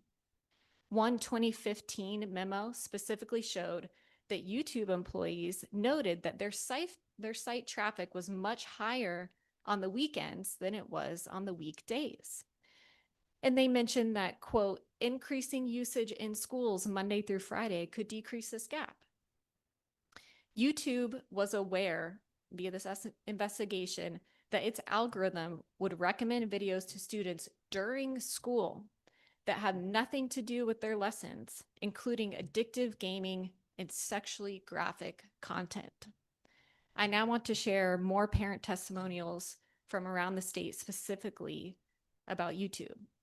In Atlanta Public Schools, parents wrote to us, "My pre-K student that is 4 years old told me about things he watched on YouTube during the school day that I would not have approved of if asked ahead of time." Another parent said, "In pre-K and kindergarten, they use YouTube to read stories and to provide movement-related, quote, brain breaks so that my child is asking for certain YouTube channels when they get home." Another parent wrote, "Our after-school program includes screen time where students are given full access to YouTube. We were not able to get a clear picture of what the students were allowed to watch or who was monitoring." Another parent wrote, "My daughter is in 6th grade, and her focus has been severely impacted this year with the overwhelming amount of homework and access to addictive platforms like YouTube. It has been a big struggle." A Beaufort City Schools parent wrote us, "My 7th grader uses her assigned Chromebook to circumvent our household block on YouTube. She can access it freely through her school computer, and 99% of the time is using it to watch brain rot or fan edit short videos. My child is 100% focused on using the school-issued Chromebook as a social and entertainment tool, and I've observed zero educational value from having it. She is unable to reference learned material in books. She struggles to maintain any level of focus for studying, and we have a constant daily battle over access to the Chromebook, where a parent has to sit beside her because the siren song of YouTube and online games pulls her away from any actual work extremely fast. It is tantamount to putting heroin in front of an opioid addict and telling them they will know it's there, but they must resist the temptation. We are gutting an entire generation's ability to learn, to retain, to think deeply, to think creatively. I see it in my daughter and I see it in her friends.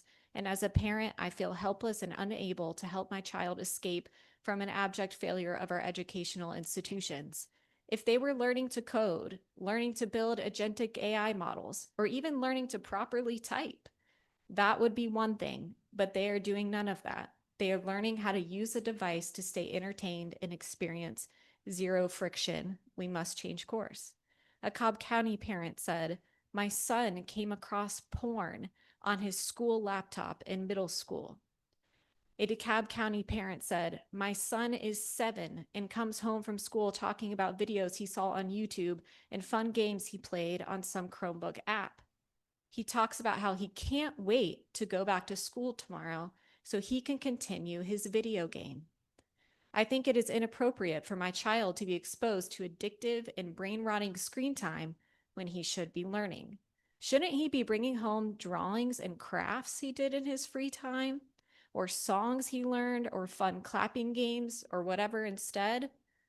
I worry what skills and experiences is he missing out on in place of getting to spend time watching stupid YouTube videos. It makes me so mad." Another DeKalb County parent, "At least one kid in my daughter's class managed to find a way to access inappropriate videos, I'm assuming it was porn, on his Chromebook." One Fulton County parent said, "They are upset by the exposure to YouTube that they do not allow in their home. It made me need to reconsider my own ban, and it forced me to explain topics to my kindergartner that I was not ready to." Forsyth County parents say, "Constant access to games that the school hasn't blocked. Use of YouTube on the school computer. My child has accessed explicit content on school devices and apps. The county has provided a tool where parents can monitor and put rules in place. However, everything that we've put boundaries on has impacted a school assignment or is required from a teacher, and so we have to undo the parental block. My kids complain that the teachers just show videos and then expect them to be able to do it. My kindergartner recites ads that he's often seen on the YouTube videos shown in class." Another Forsyth County parent said, "Protecting kids from harmful, inappropriate content online is incredibly hard and nearly impossible. They are being targeted with violent and sexual material. It is sick. It's important that we keep them safe." Now I'm going to turn it over to my co-lead, Joanna Houston, to share her personal story with YouTube.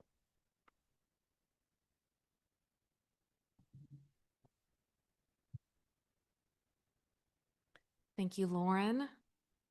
And thank you, Chairman Clifton and members of the committee for this opportunity to speak to you today. My name is Joanna Houston, and as Lauren mentioned, I co-lead the Georgia chapter of Distraction Free Schools Policy Project. And I am joining you today from Bryan County as a concerned mother. I was actually going to attend the forthcoming meeting in October that's closer to Savannah, but I didn't want to miss this opportunity to speak to you all sooner since this is such a concerning topic for all of us. And I've really enjoyed the discussions we've been having thus far today. I've learned a great deal, especially about roadblocks. So anyhow, I will continue. Having spent most of my career in public health as an OSHA compliance officer, a Naval Medical Services Corps officer, and civil service industrial hygienist, I also come here before you as a professional concerned about the harmful digital exposures to which our children are being subjected every day, not only at home and in their social lives, but at school.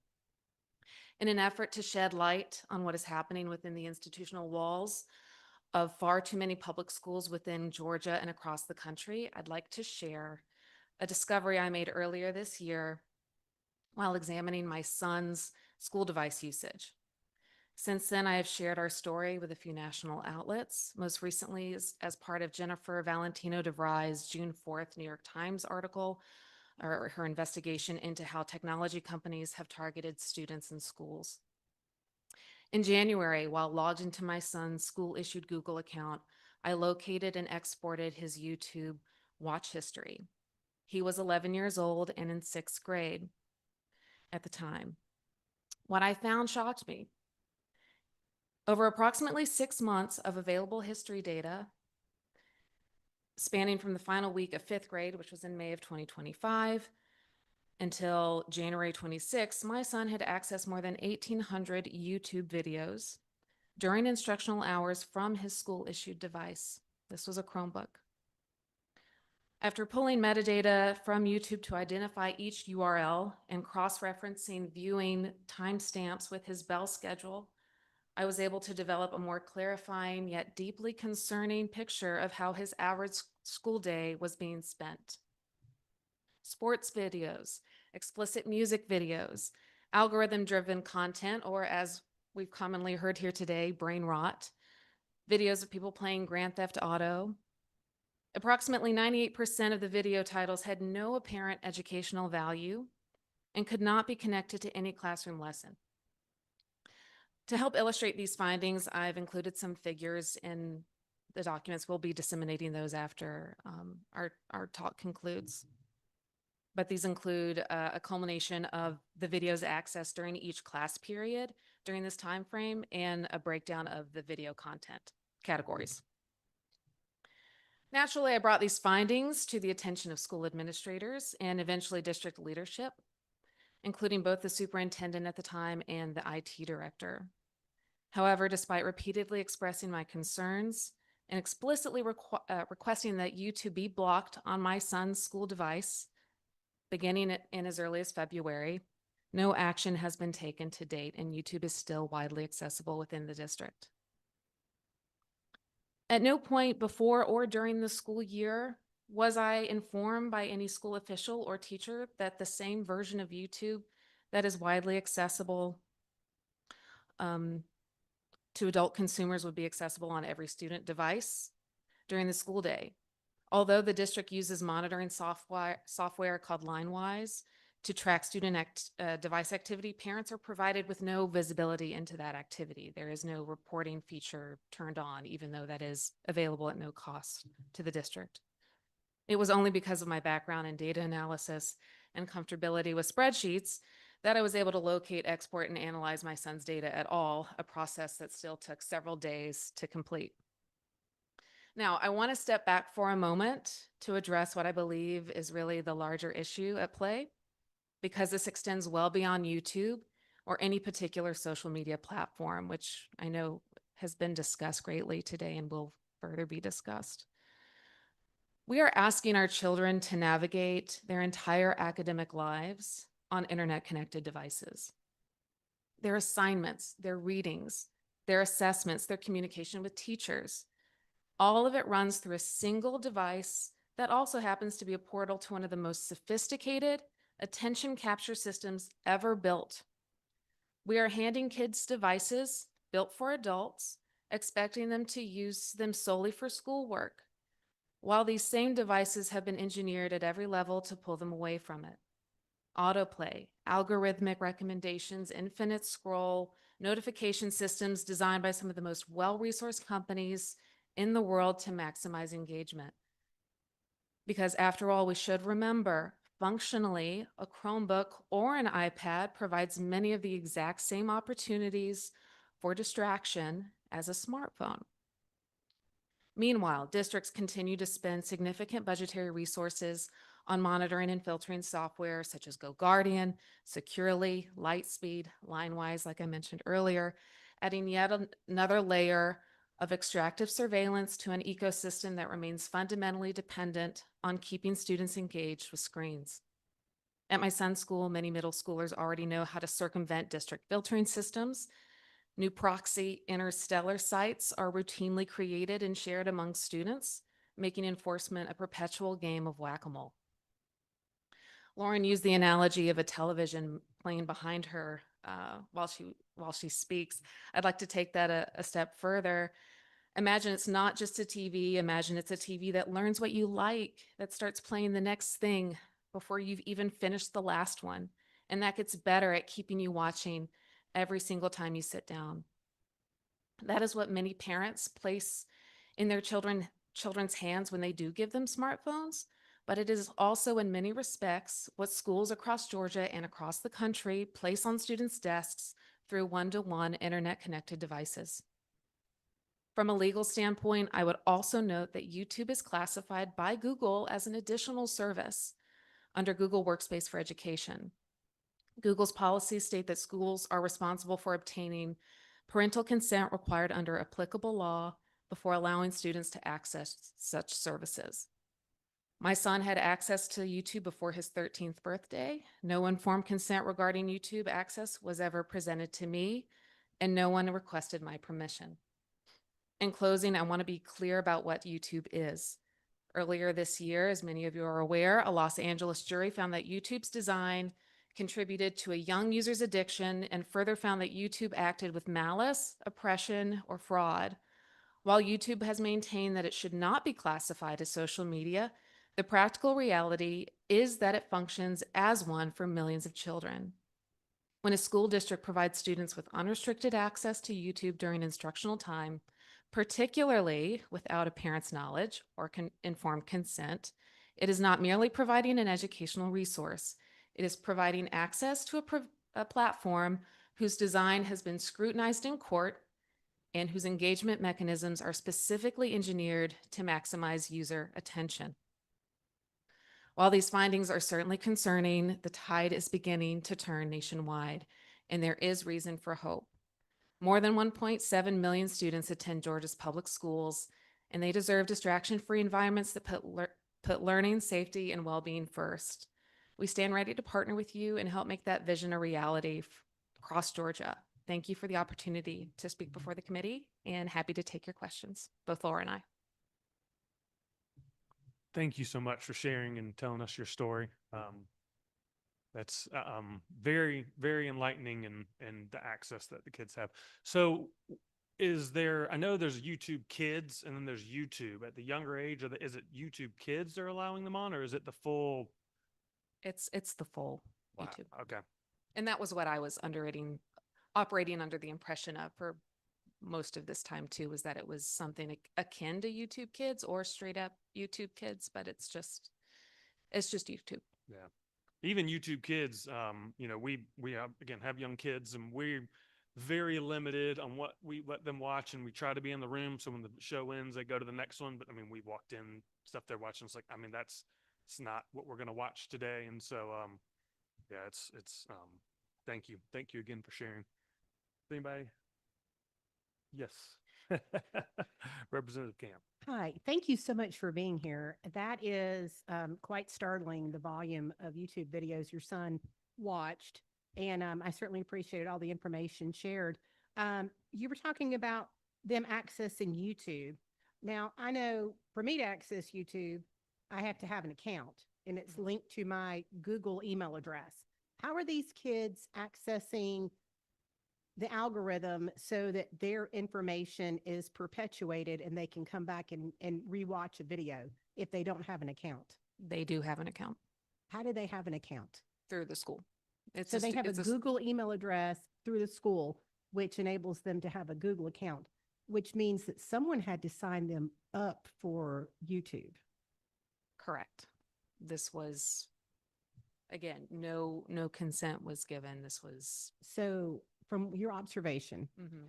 it appears that when they get the Google email address, which is needed for school correspondence, then in some meets and manners, they're being signed up for YouTube. Is there any other platform that you're aware they're being signed up for or your child utilized without your permission? Multiple. All right. Well, I guess we might need that list at some point. Maybe not today, but I think that would be very helpful, especially since you did not give explicit permission for your child to have access to that. But thank you. Thank you for being here and sharing your story, and thank you for your information.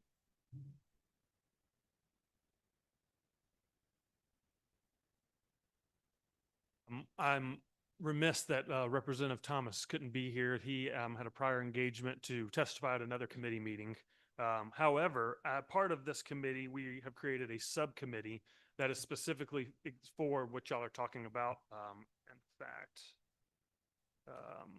let's see. It's we're creating a subcommittee on the effects of screen time on literacy. So I will connect y'all with Representative Thomas as well. I know he would have loved to hear that y'all's story. I believe he's going to have his meeting down in Savannah, and would love to have y'all be a part of that and to continue to tell your story to get that out there. So thank you so much for coming and for y'all sharing. Thank you. Thank you very much. All right, at this point, it's 12 o'clock. We'll take a quick, let's go with just 30 minutes if that's all right with everybody. We do have some box lunches upstairs. I don't know exactly where upstairs, but I'm sure we're all smart adults. We can figure it out. So we'll recess for about 30 minutes and we'll come back and continue to hear from our presenters. Thank you.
No, I'm. You doing a great job. Thank you. Thank you. Thank you for being here. This has been, thank you. Thank you very much. All righty. I think we're gonna get this thing started again. If everyone's ready.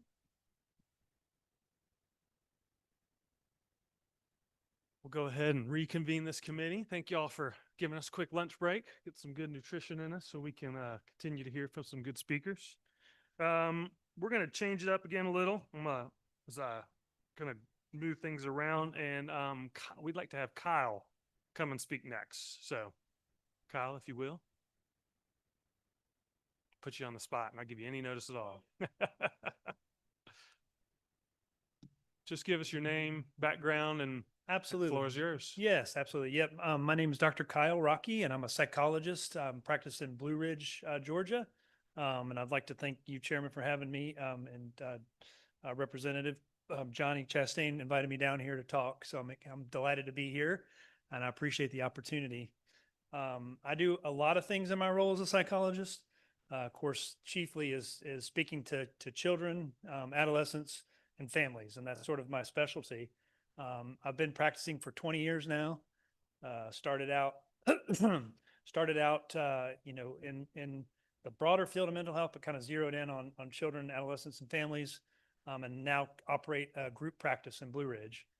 Recently have started a farm program, which some people might be interested in, but it's the basic idea of that is helping kids and families get back sort of to nature, get back to the healing environment that nature provides, unplugging from our phones, getting outside, interacting with animals through animal assisted therapy, and doing some other things like hiking on hiking trails that we have and things like that. My love over the last 3 years.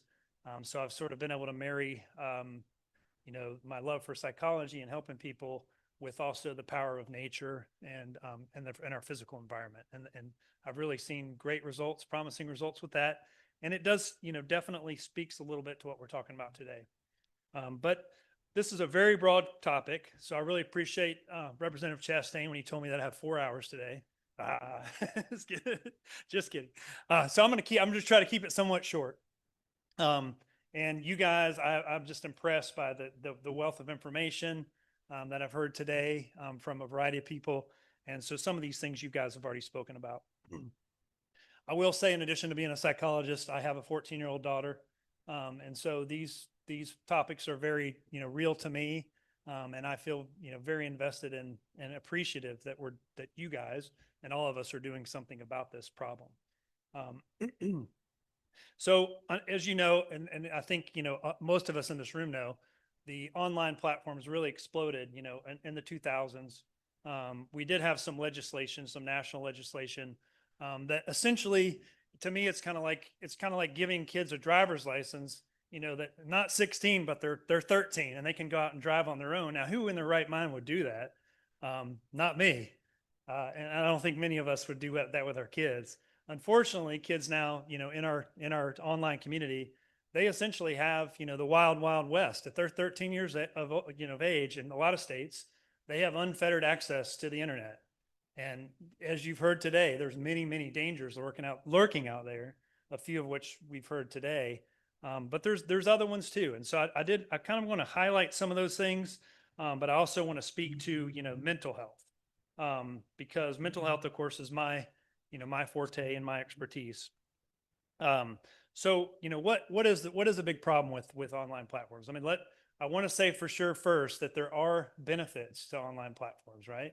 And I think it's important to acknowledge, that dialect, that idea that things can be good and bad, right?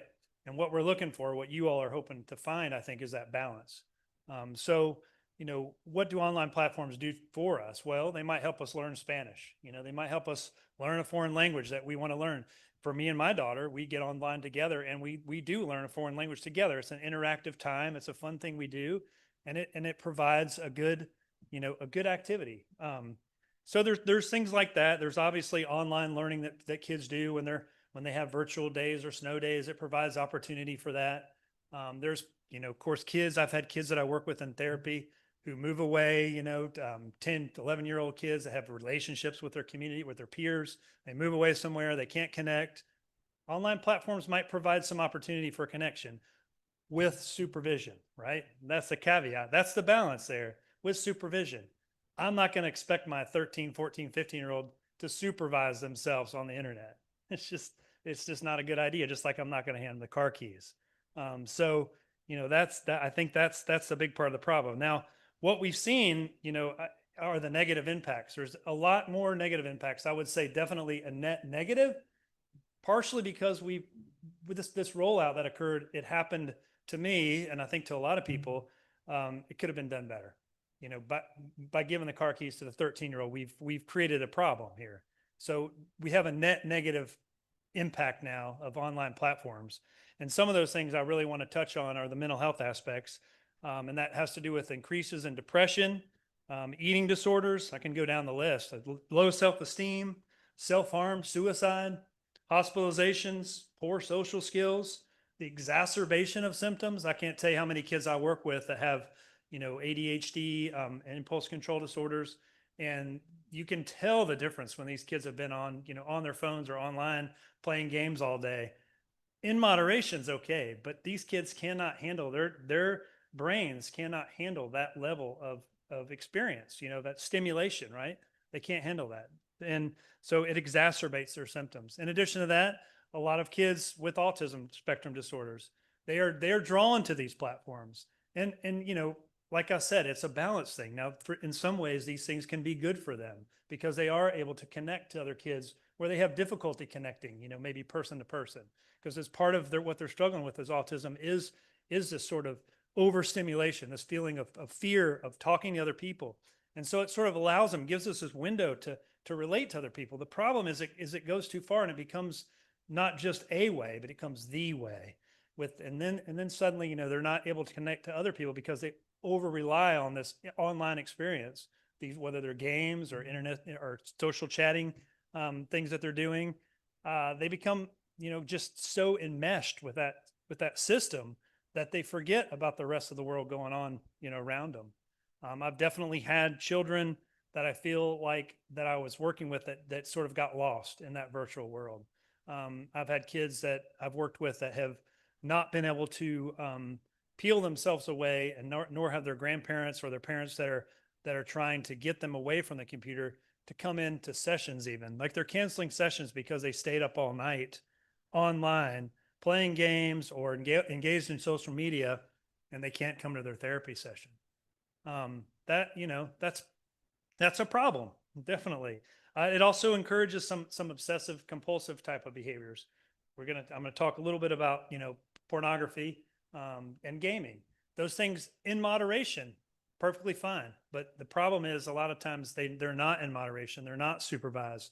These are children that are left to their own devices, and they're taking this to a level that's not good for them. And so that's definitely something that we need to look at. I think some of you have probably seen some of these graphs that I wanted to present, but there's a book called The Anxious Generation by Haidt, Dr. Haidt, and he is a social psychologist who's done a lot of research. If you haven't read The Anxious Generation, I would suggest doing it. It is a New York Times bestseller. Dr. Haidt, some of my colleagues say that he has a bit of a I guess he overemphasizes the negative without looking at some of the positive aspects of social media and other things. So I think that's important to do. But he has some very good information that I think is useful. For example, he talks about how kids these days, this was actually 2015, were actually spending, one study found that they were spending 40 hours a week on social media. 40 hours a week. That's a full-time job for anybody who, that's a full-time job, right? So if you're going to school and you're working a full-time job on social media, what time does that give you in order to interact with your grandparents, interact with your parents, have dinner at the table, go out with your friends, take a walk, ride a bicycle, all those things thrown out the window. And, we're somehow expecting a 13-year-old to recognize that, to realize that, and to control that. That's just that's not going to happen. That's our responsibility as adults. So I do have, there's a few graphs I'd like to put up for you here. So this first one here, and these are from that book that I mentioned. And what we got, there they go.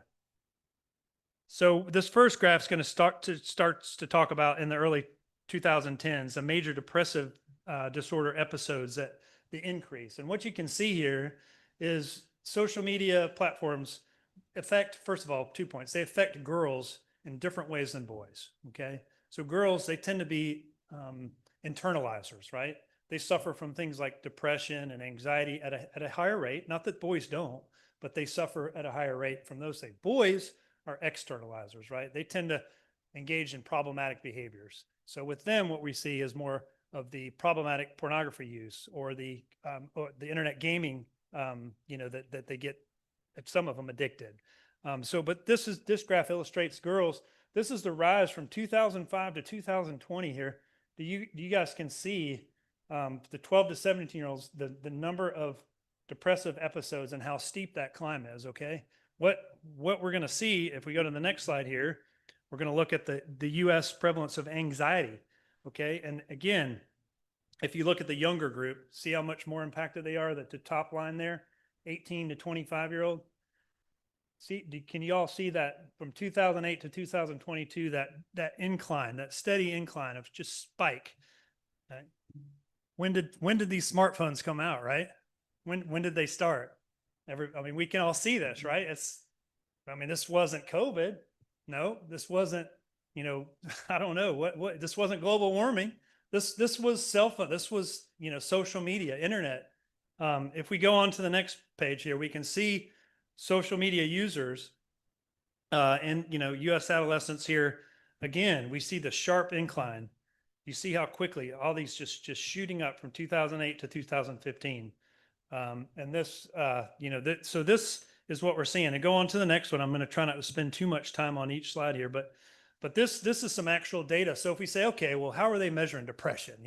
That's what researchers want to do. Well, maybe they're not. The skeptics are going to say, well, maybe it's not really depression. Maybe we're just recognizing depression more because we're better at it. Or maybe now we know autism better, and so we're testing more and that's why it's there. No. These are actual data from self-harm incidents, right? Hospitalizations. Similarly, look at that going up for girls. What's that? 634 out of 100,000, right? From about 100 all the way up to 634 in the span of 15 years. How does that happen? Okay. And we go on to the next one. Same thing, the self-harm shooting up 113 from all the way down there. Woo. That's, 25, 113. So you can see these are percentages of 100,000, but that's a lot of kids, a lot of girls in this case, showing those graphs. Now, there aren't the same concise graphs. Thank you for putting those up for me. For the boys' issues, but I'm going to speak a little bit to that too. So as I talked about before, boys are a little bit different how they interact with the internet. And so a lot of times what we're seeing with them, the problems are more surrounded around gaming and in some cases, gaming addictions. Again, it's that dialect. Gaming's okay in certain situations, right? Supervised, older adults, of course, that can control it. They have some self-control. Okay, I've been playing a game for 2 hours now. Maybe I need to go outside and cut the lawn, but you can't ask a 13-year-old to do that. They don't know that. They're just playing this game and they're playing and playing and playing. Their friends are hopping on and playing with them. How much fun is that? Well, we're having a great time. We're shooting things and having a great time, playing this game, and they don't want to leave. And so what happens is, they feel the stimulation in their brains because their brains are taking that in and they're being stimulated, right? And they just want to keep playing. And it's just like, it's very similar. It's not just like a drug, but it's very similar to the effects of drugs, of cocaine. It's a dopamine rush. It's a oh yeah, and for any of you, I've played some of these games. I'm not anti-game, but for any of you people who have played them, you do feel a rush when you're playing those games. You can feel your heart start beating, your adrenaline's going, and it's exciting. The problem again is kids are not equipped biologically to handle that level of stimulation and to know when to stop, right? To know when to stop. And that's what we need to figure out how to do. So the other problem that boys a lot of times, and girls, again, I'm not saying this, that girls can't have problematic pornography use, because they can, but boys, are exposed, kids are exposed at a very young age. I think earlier we heard, cases where these are popping up on even their school accounts, right? I mean, the, the exposure is, found, I guess teens in the US, 68.4% reported exposure to online pornography. 68%. Okay. Let's see, 19 to 37% of teens reported intentional use. So we've got roughly 20 to 40% of kids, teenagers, that are using pornography intentionally and, intending to do that. Obviously, pornography use has some negative effects, very, very negative effects on, risky behavior, sexual behaviors in the future for these kids. That's what we see. That's the outcome, that people that are exposed early is risky sexual behaviors, even, a higher tendency towards violence mixed with sex, coercive activities, and just the potential for, affecting future relationships in terms of their closeness and their intimacy with actual real people. So those are big problems, and affecting boys more than girls, but not boys exclusively. I have in my prepared remarks about, exposure, of course, to online predators and cyberbullying. I'm not going to get into that because that's been very well covered today. It is a very big problem, obviously, a very big problem. I did want to talk a little bit about a newer problem that we're seeing. And as a psychologist, this has impacted, me and what I do, and what I've seen. So this has to do with AI chatbots. So I think, some of you might have read or seen in the news that now there are AI chatbots that are actually providing, recommendations and almost becoming like a pal or a buddy with our kids. And in some cases, giving them medical advice or mental health advice, or telling them, in one case I know that's led to a lawsuit, that it's okay, that suicide might be an option. These things are happening, this AI age, it's good in a way, but we need some safeguards. Kids do not need to be talking to AI about what they, how to break up with their girlfriend, and what to do if they start feeling suicidal, and, what do they do if they want to cut themselves? I mean, that's for a therapist or a counselor at school or a parent or a grandparent or a pastor, not an AI bot.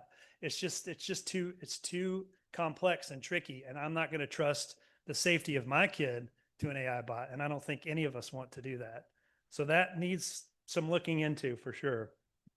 Okay. So the other thing that I really want to speak to, and this is something that we haven't really gotten to, but I really believe this strongly.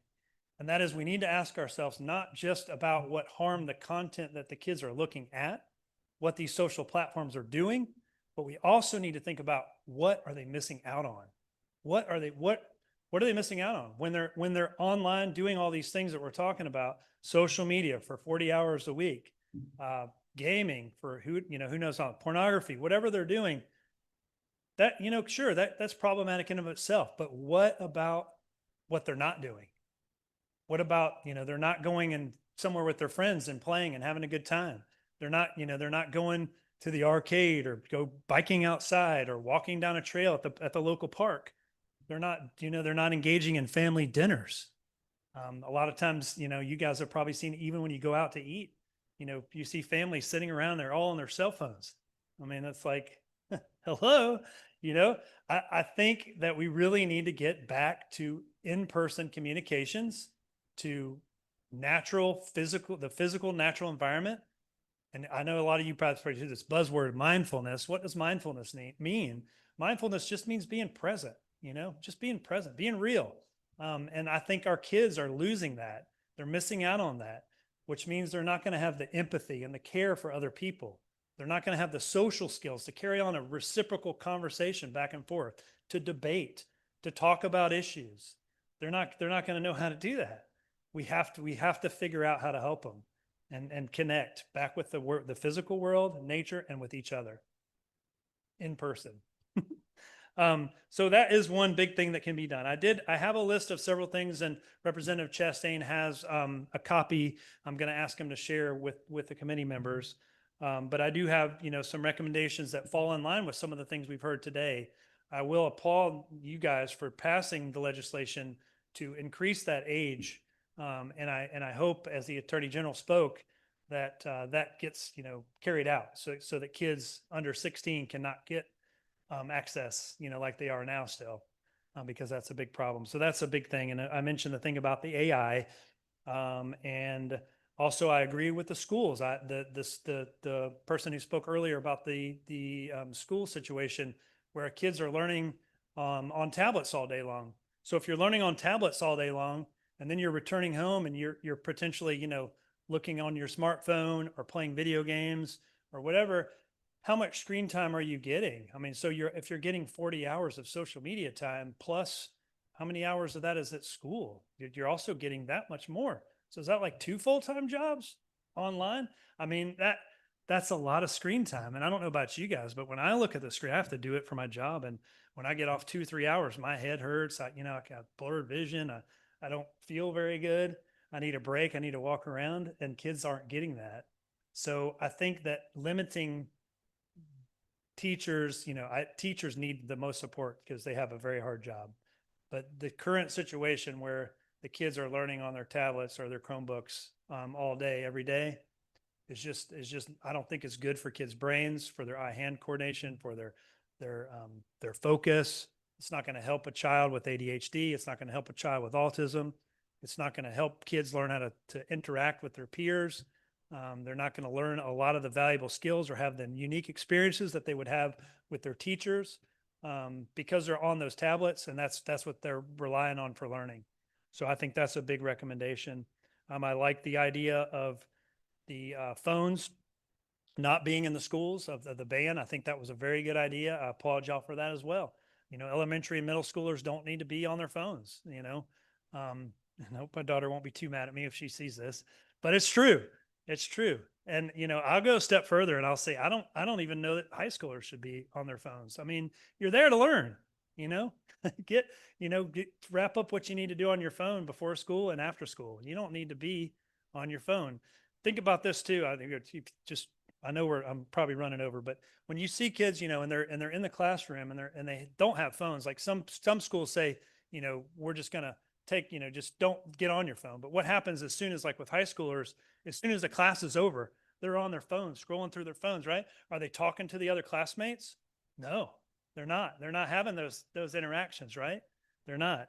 So I think that's something that really needs to be changed, because we really need to empower teachers to teach kids how to critically think, how to figure out how to teach themselves, how to learn, for themselves, not just rely on some, AI or information online. They need to be able to figure that out and critically think themselves, and they need to work with each other to do that. So those are some of the suggestions that I would make. And I thank you all very much for having me. And yeah, if you have any questions or anything of me, I'm more than happy to answer. Well, thank you for coming and speaking and sharing your thoughts. Very revealing and a lot to think about, as far as I think most of us seem to be on the same page as far as screen time and limiting. It's unfortunate that the rest of the, I won't say the world, but the United States seems to just unfettered access to information all the time is an okay thing, when presence is something that's being lost. Even in my own, I'll be a little open, even in my own life, found about 2 years ago that I almost had lost the understanding of what presence was. Between thinking about legislation, thinking about business and everything else, it was always thinking about the past or the present. But now is the past or the future, but now is the present. Now is where we are. Now is where we live. It's the only thing we have. And so through a very interesting set of events that I won't get into now, I feel like I learned presence, and it's made me a much better father, businessman. And again, I believe this is one of the best, worst things ever created. It's allowed us to have all of this information and to be able to have information, which is good. Having information is something we need to be able to educate ourselves and not just be told and move on. But this, again, just always information, always, pushing at you and blasting at you is something that, I think we're already starting to learn. But I think in the next 2, 3, 5 years, we're going to realize how much this has really affected us. So yeah, thank you very much for sharing. Representative Glaze. Thank you so much. Dr. Rackay, would you share a little bit about the nature and the work that you're doing therapeutically for our kids to kind of get Sure. them away from this learned behavior Sure. with these phones. Sure. Tell us how that's working for our students and families. Yeah, absolutely. Yeah, I'd be happy to share that. That is my passion right now, and I really enjoy seeing the effects of that. So basically, what we do, we have a farm. It's on 50 acres, and we have animals that we've rescued. We've taken in farm animals. So we have miniature horses, miniature donkeys, horses, pigs, goats, which are amazing animals. And what we do is we have one side of our office where it's actual therapeutic, what you would normally see in a therapy office, and then the other side is a barn. And so we bring animals over into the barn, and we bring kids, to the session. We first we kind of get a good idea about what's going on with them and what kind of issues they have, and then we try to teach skills that are going to be related to this idea of mindfulness and being in the present. Natural consequences. Here's these animals. We're going to go out. We're going to learn how to be confident working and interacting with animals. We're going to, learn how to lead them. We're going to how to walk them around. We're going to learn some basic self-soothing skills, how to calm ourselves down, how to deal with, our inner anxiety, which we all have, or whatever vulnerability we might have. We teach them that we empower these kids to learn skills in order to do that. And I guess most importantly, on a broader perspective, we teach them about the healing power of nature and how nature, just being outside, interacting with animals, or taking a walk on the hiking trails, or just being present and listening to the birds chirping and the various things that are going on. And this doesn't have to be on a farm in Mineral Bluff, Georgia. This can occur in your own backyards. And I think it's what I've seen is that it does bring kids back to nature. They realize the idea that sometimes, and we do talk to them about the idea that, there's other things that they can do in their lives to fill their lives up besides, just gaming or social media. We certainly talk to them too about the effects of, social media. Oftentimes these are kids that have anxiety issues, or they already have like trauma. And so we'll talk to them about that and give them skills and coping mechanisms that are grounded in psychology, but also, nature-based interventions that they can look back on and remember and take with them. So to empower them to help themselves. Yeah. Representative Chastain.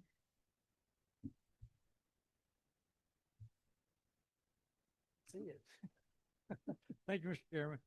I want to take just a minute to thank Dr. Rocky for being with us today, taking a whole day out of his schedule. I know you had to do some shifting around to do that. But I appreciate you being here. You can tell by his presentation how passionate he is about these issues, and I hope he is able to stay engaged with us as we go forward with the committee and see how this thing turns out. But we appreciate you being here, Dr. Rocky. I know just in our community, some of the things he shared working with he and his wife, working with the children and adults through the farm and through his business is just it's incredible. Appreciate you being here with us today. Thank you, Dr. Rocky, for being here. Thank you. Thank you for having me.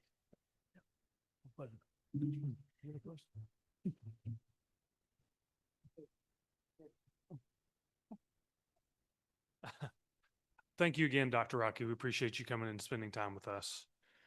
All right, next we will let's go to Tennille Chapman. I think Tennille's on Zoom, if I remember correctly.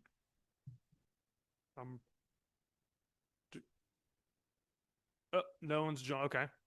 I guess not here. So, all right. Sam,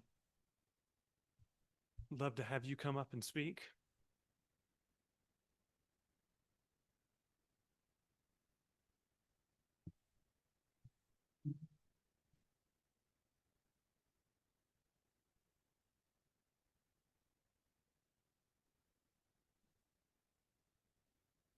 Yeah, just tell us your name, background, and the floor is yours. Thank you. Awesome. Thank you. I'll just dive right in. First of all, thank you, Chairman Clifton and members of the committee for the opportunity to speak today. My name is Sam Springfield, and I'm here on behalf of BARK, which is a digital safety company that has spent the last decade, almost 11 years, helping families and schools protect kids online. To give you a sense of scale, BARC currently helps protect over 7 million children at home, and we work with over 3,700 school districts across the country, including right here in Georgia.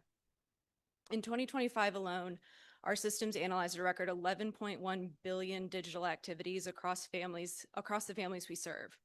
That's not a sample size. That's actually one of the largest real world data sets that exist on what's actually happening to kids online. And it's the lens that I want to bring to this conversation today.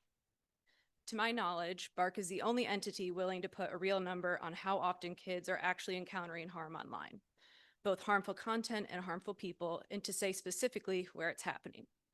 Other organizations can tell you that the risks exist, but we can tell you the rate at which it's occurring and which platforms it's occurring on. That's the kind of specificity this committee needs in order to act rather than just react. I want to start with a statistic from our 2025 annual report that sounds reassuring on the surface because the real story underneath is the most important thing I'll say today. Predatory alerts for tween users hit an all-time low this year, down to just 4%, a huge drop from the pandemic peak that we saw in 2021. On its face, that looks like real progress. But here's the problem. It isn't. What we're actually seeing is a migration. Predators aren't disappearing. They're moving to spaces where parents and safety tools are structurally blocked from seeing them. So the alert numbers go down on monitored platforms while the actual risk to kids does not. It just becomes invisible to the adults responsible for protecting them. That distinction matters enormously. A drop in reported incidents is not the same thing as a drop in actual harm. If anything, declining visibility should raise more concern, not less. The second trend I want to flag is one that doesn't make headlines the way that predator stories might, but our data says that it should. Disordered eating and self-hatred are a part of this picture, and that part alone is staggering.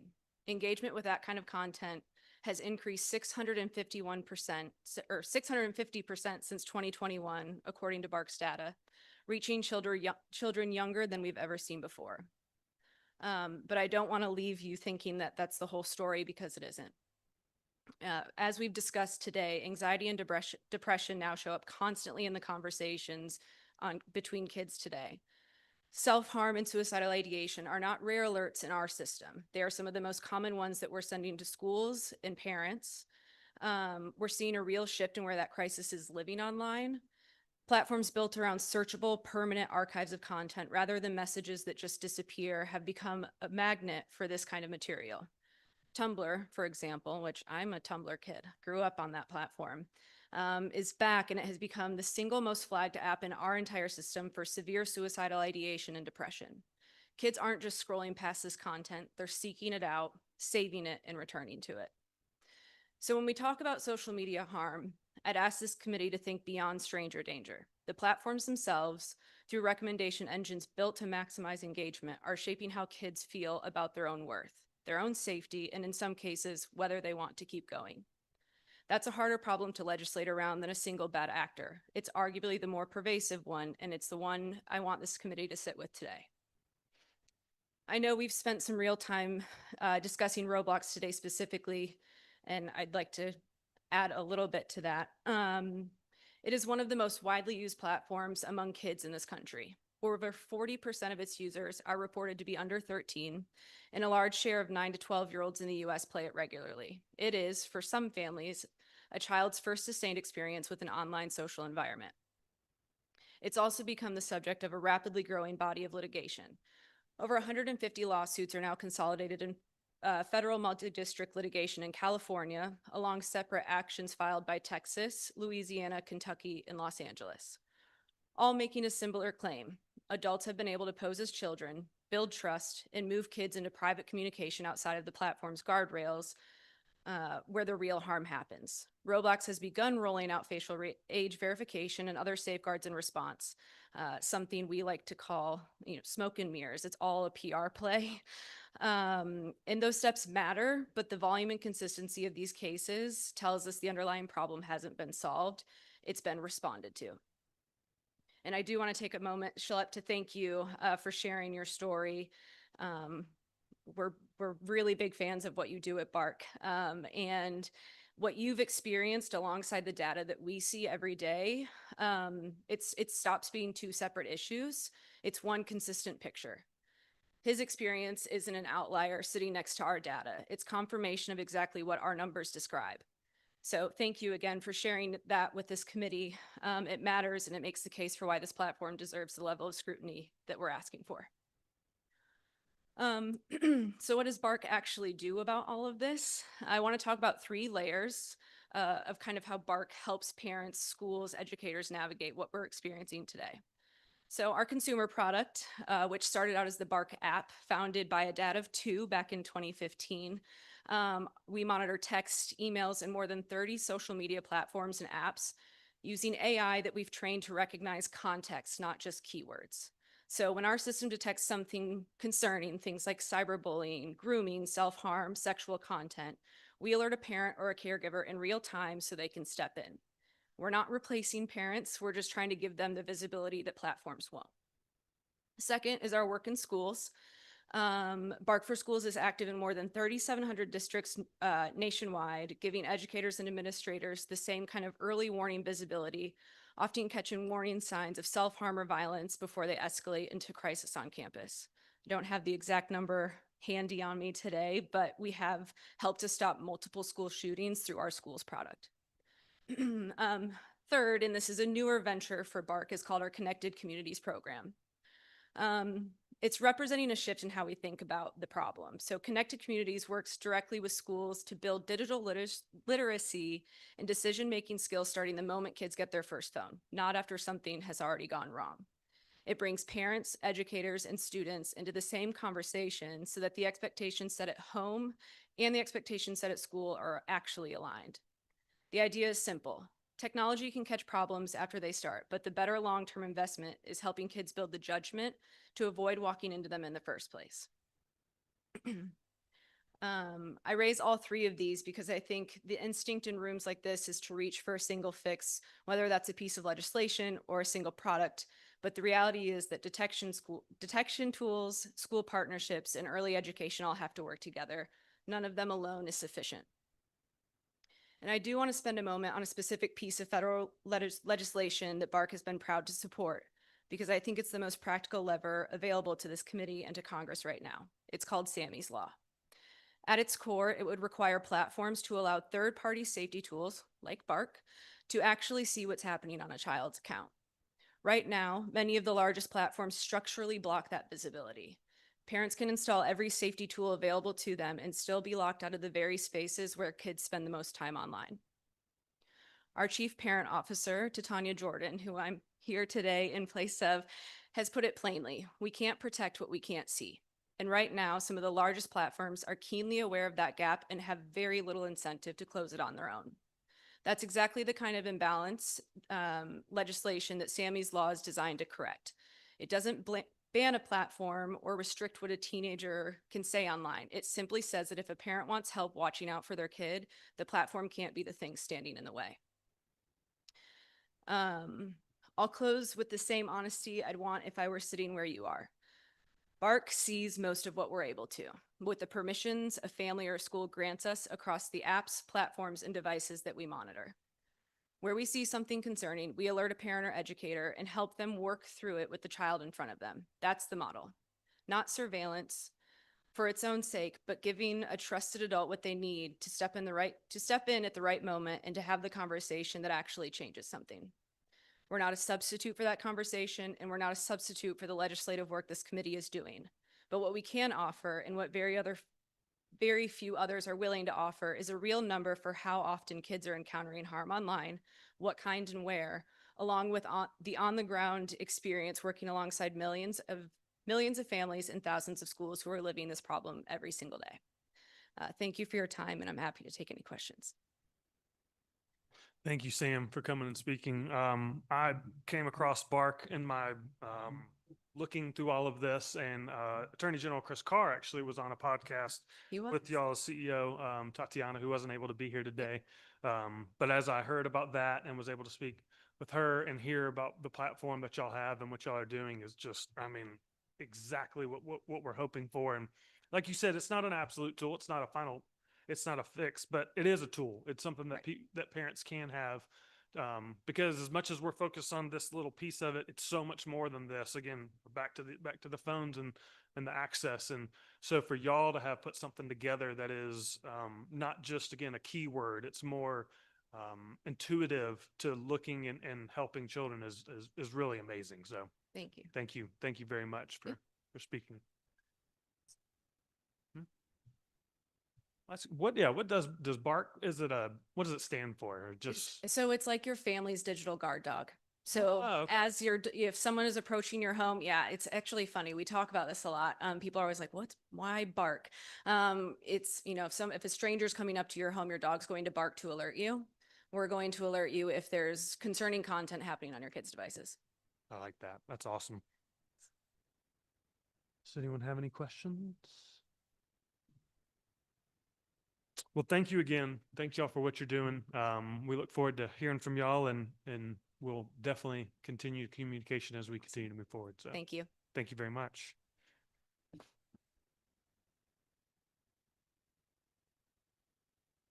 All right. Do we still know? Okay. I think that's it, unless I've missed somebody.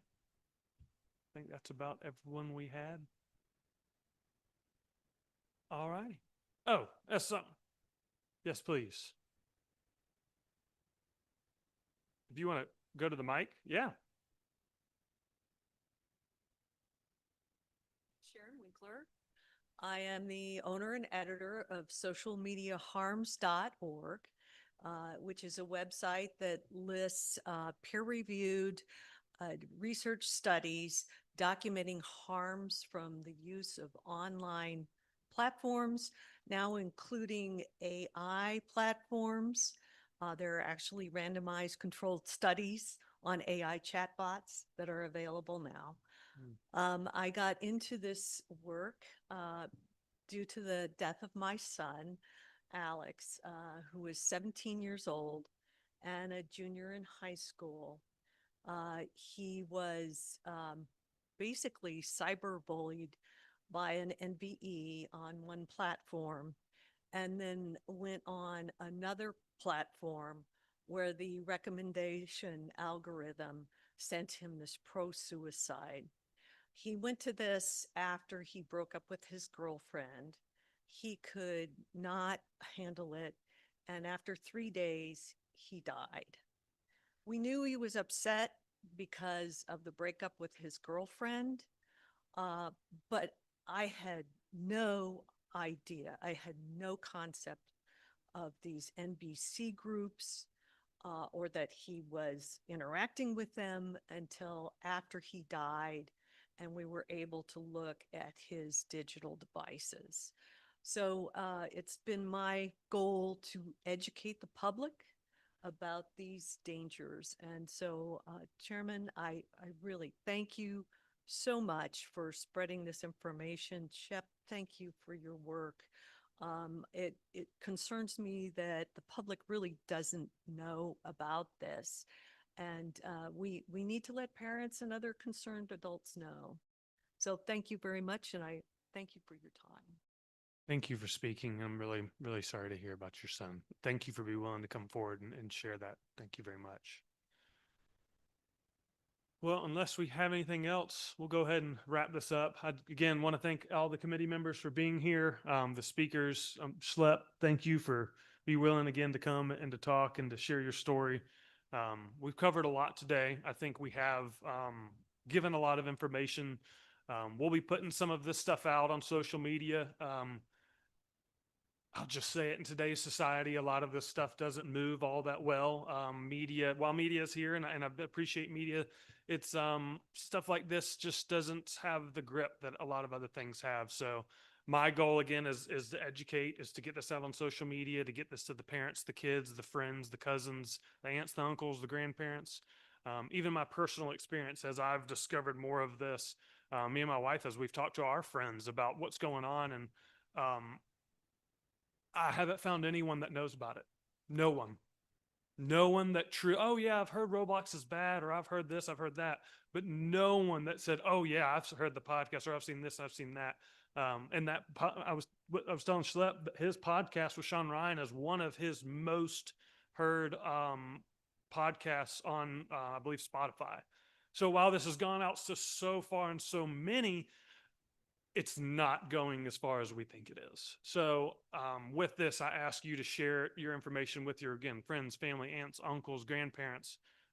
We're going to put some social media stuff out there. We're going to we'll put the whole video out there. We're going to pull some clips. I don't care about being viral. I could care less about any of that kind of stuff. I'm a business owner and a family man. I actually have been more on social media because of legislation than I ever have in the past. But I do want this to go viral. We want this to have extraordinary amount of views and for people to see it and hear it and to be aware of, again, just because your kid is alone in a room playing a video game does not mean they're alone. So I want to end with that. Again, I want to thank everyone here. Thank Georgia State for hosting us. Thank the speaker for giving us the study committee. And with that, we are adjourned.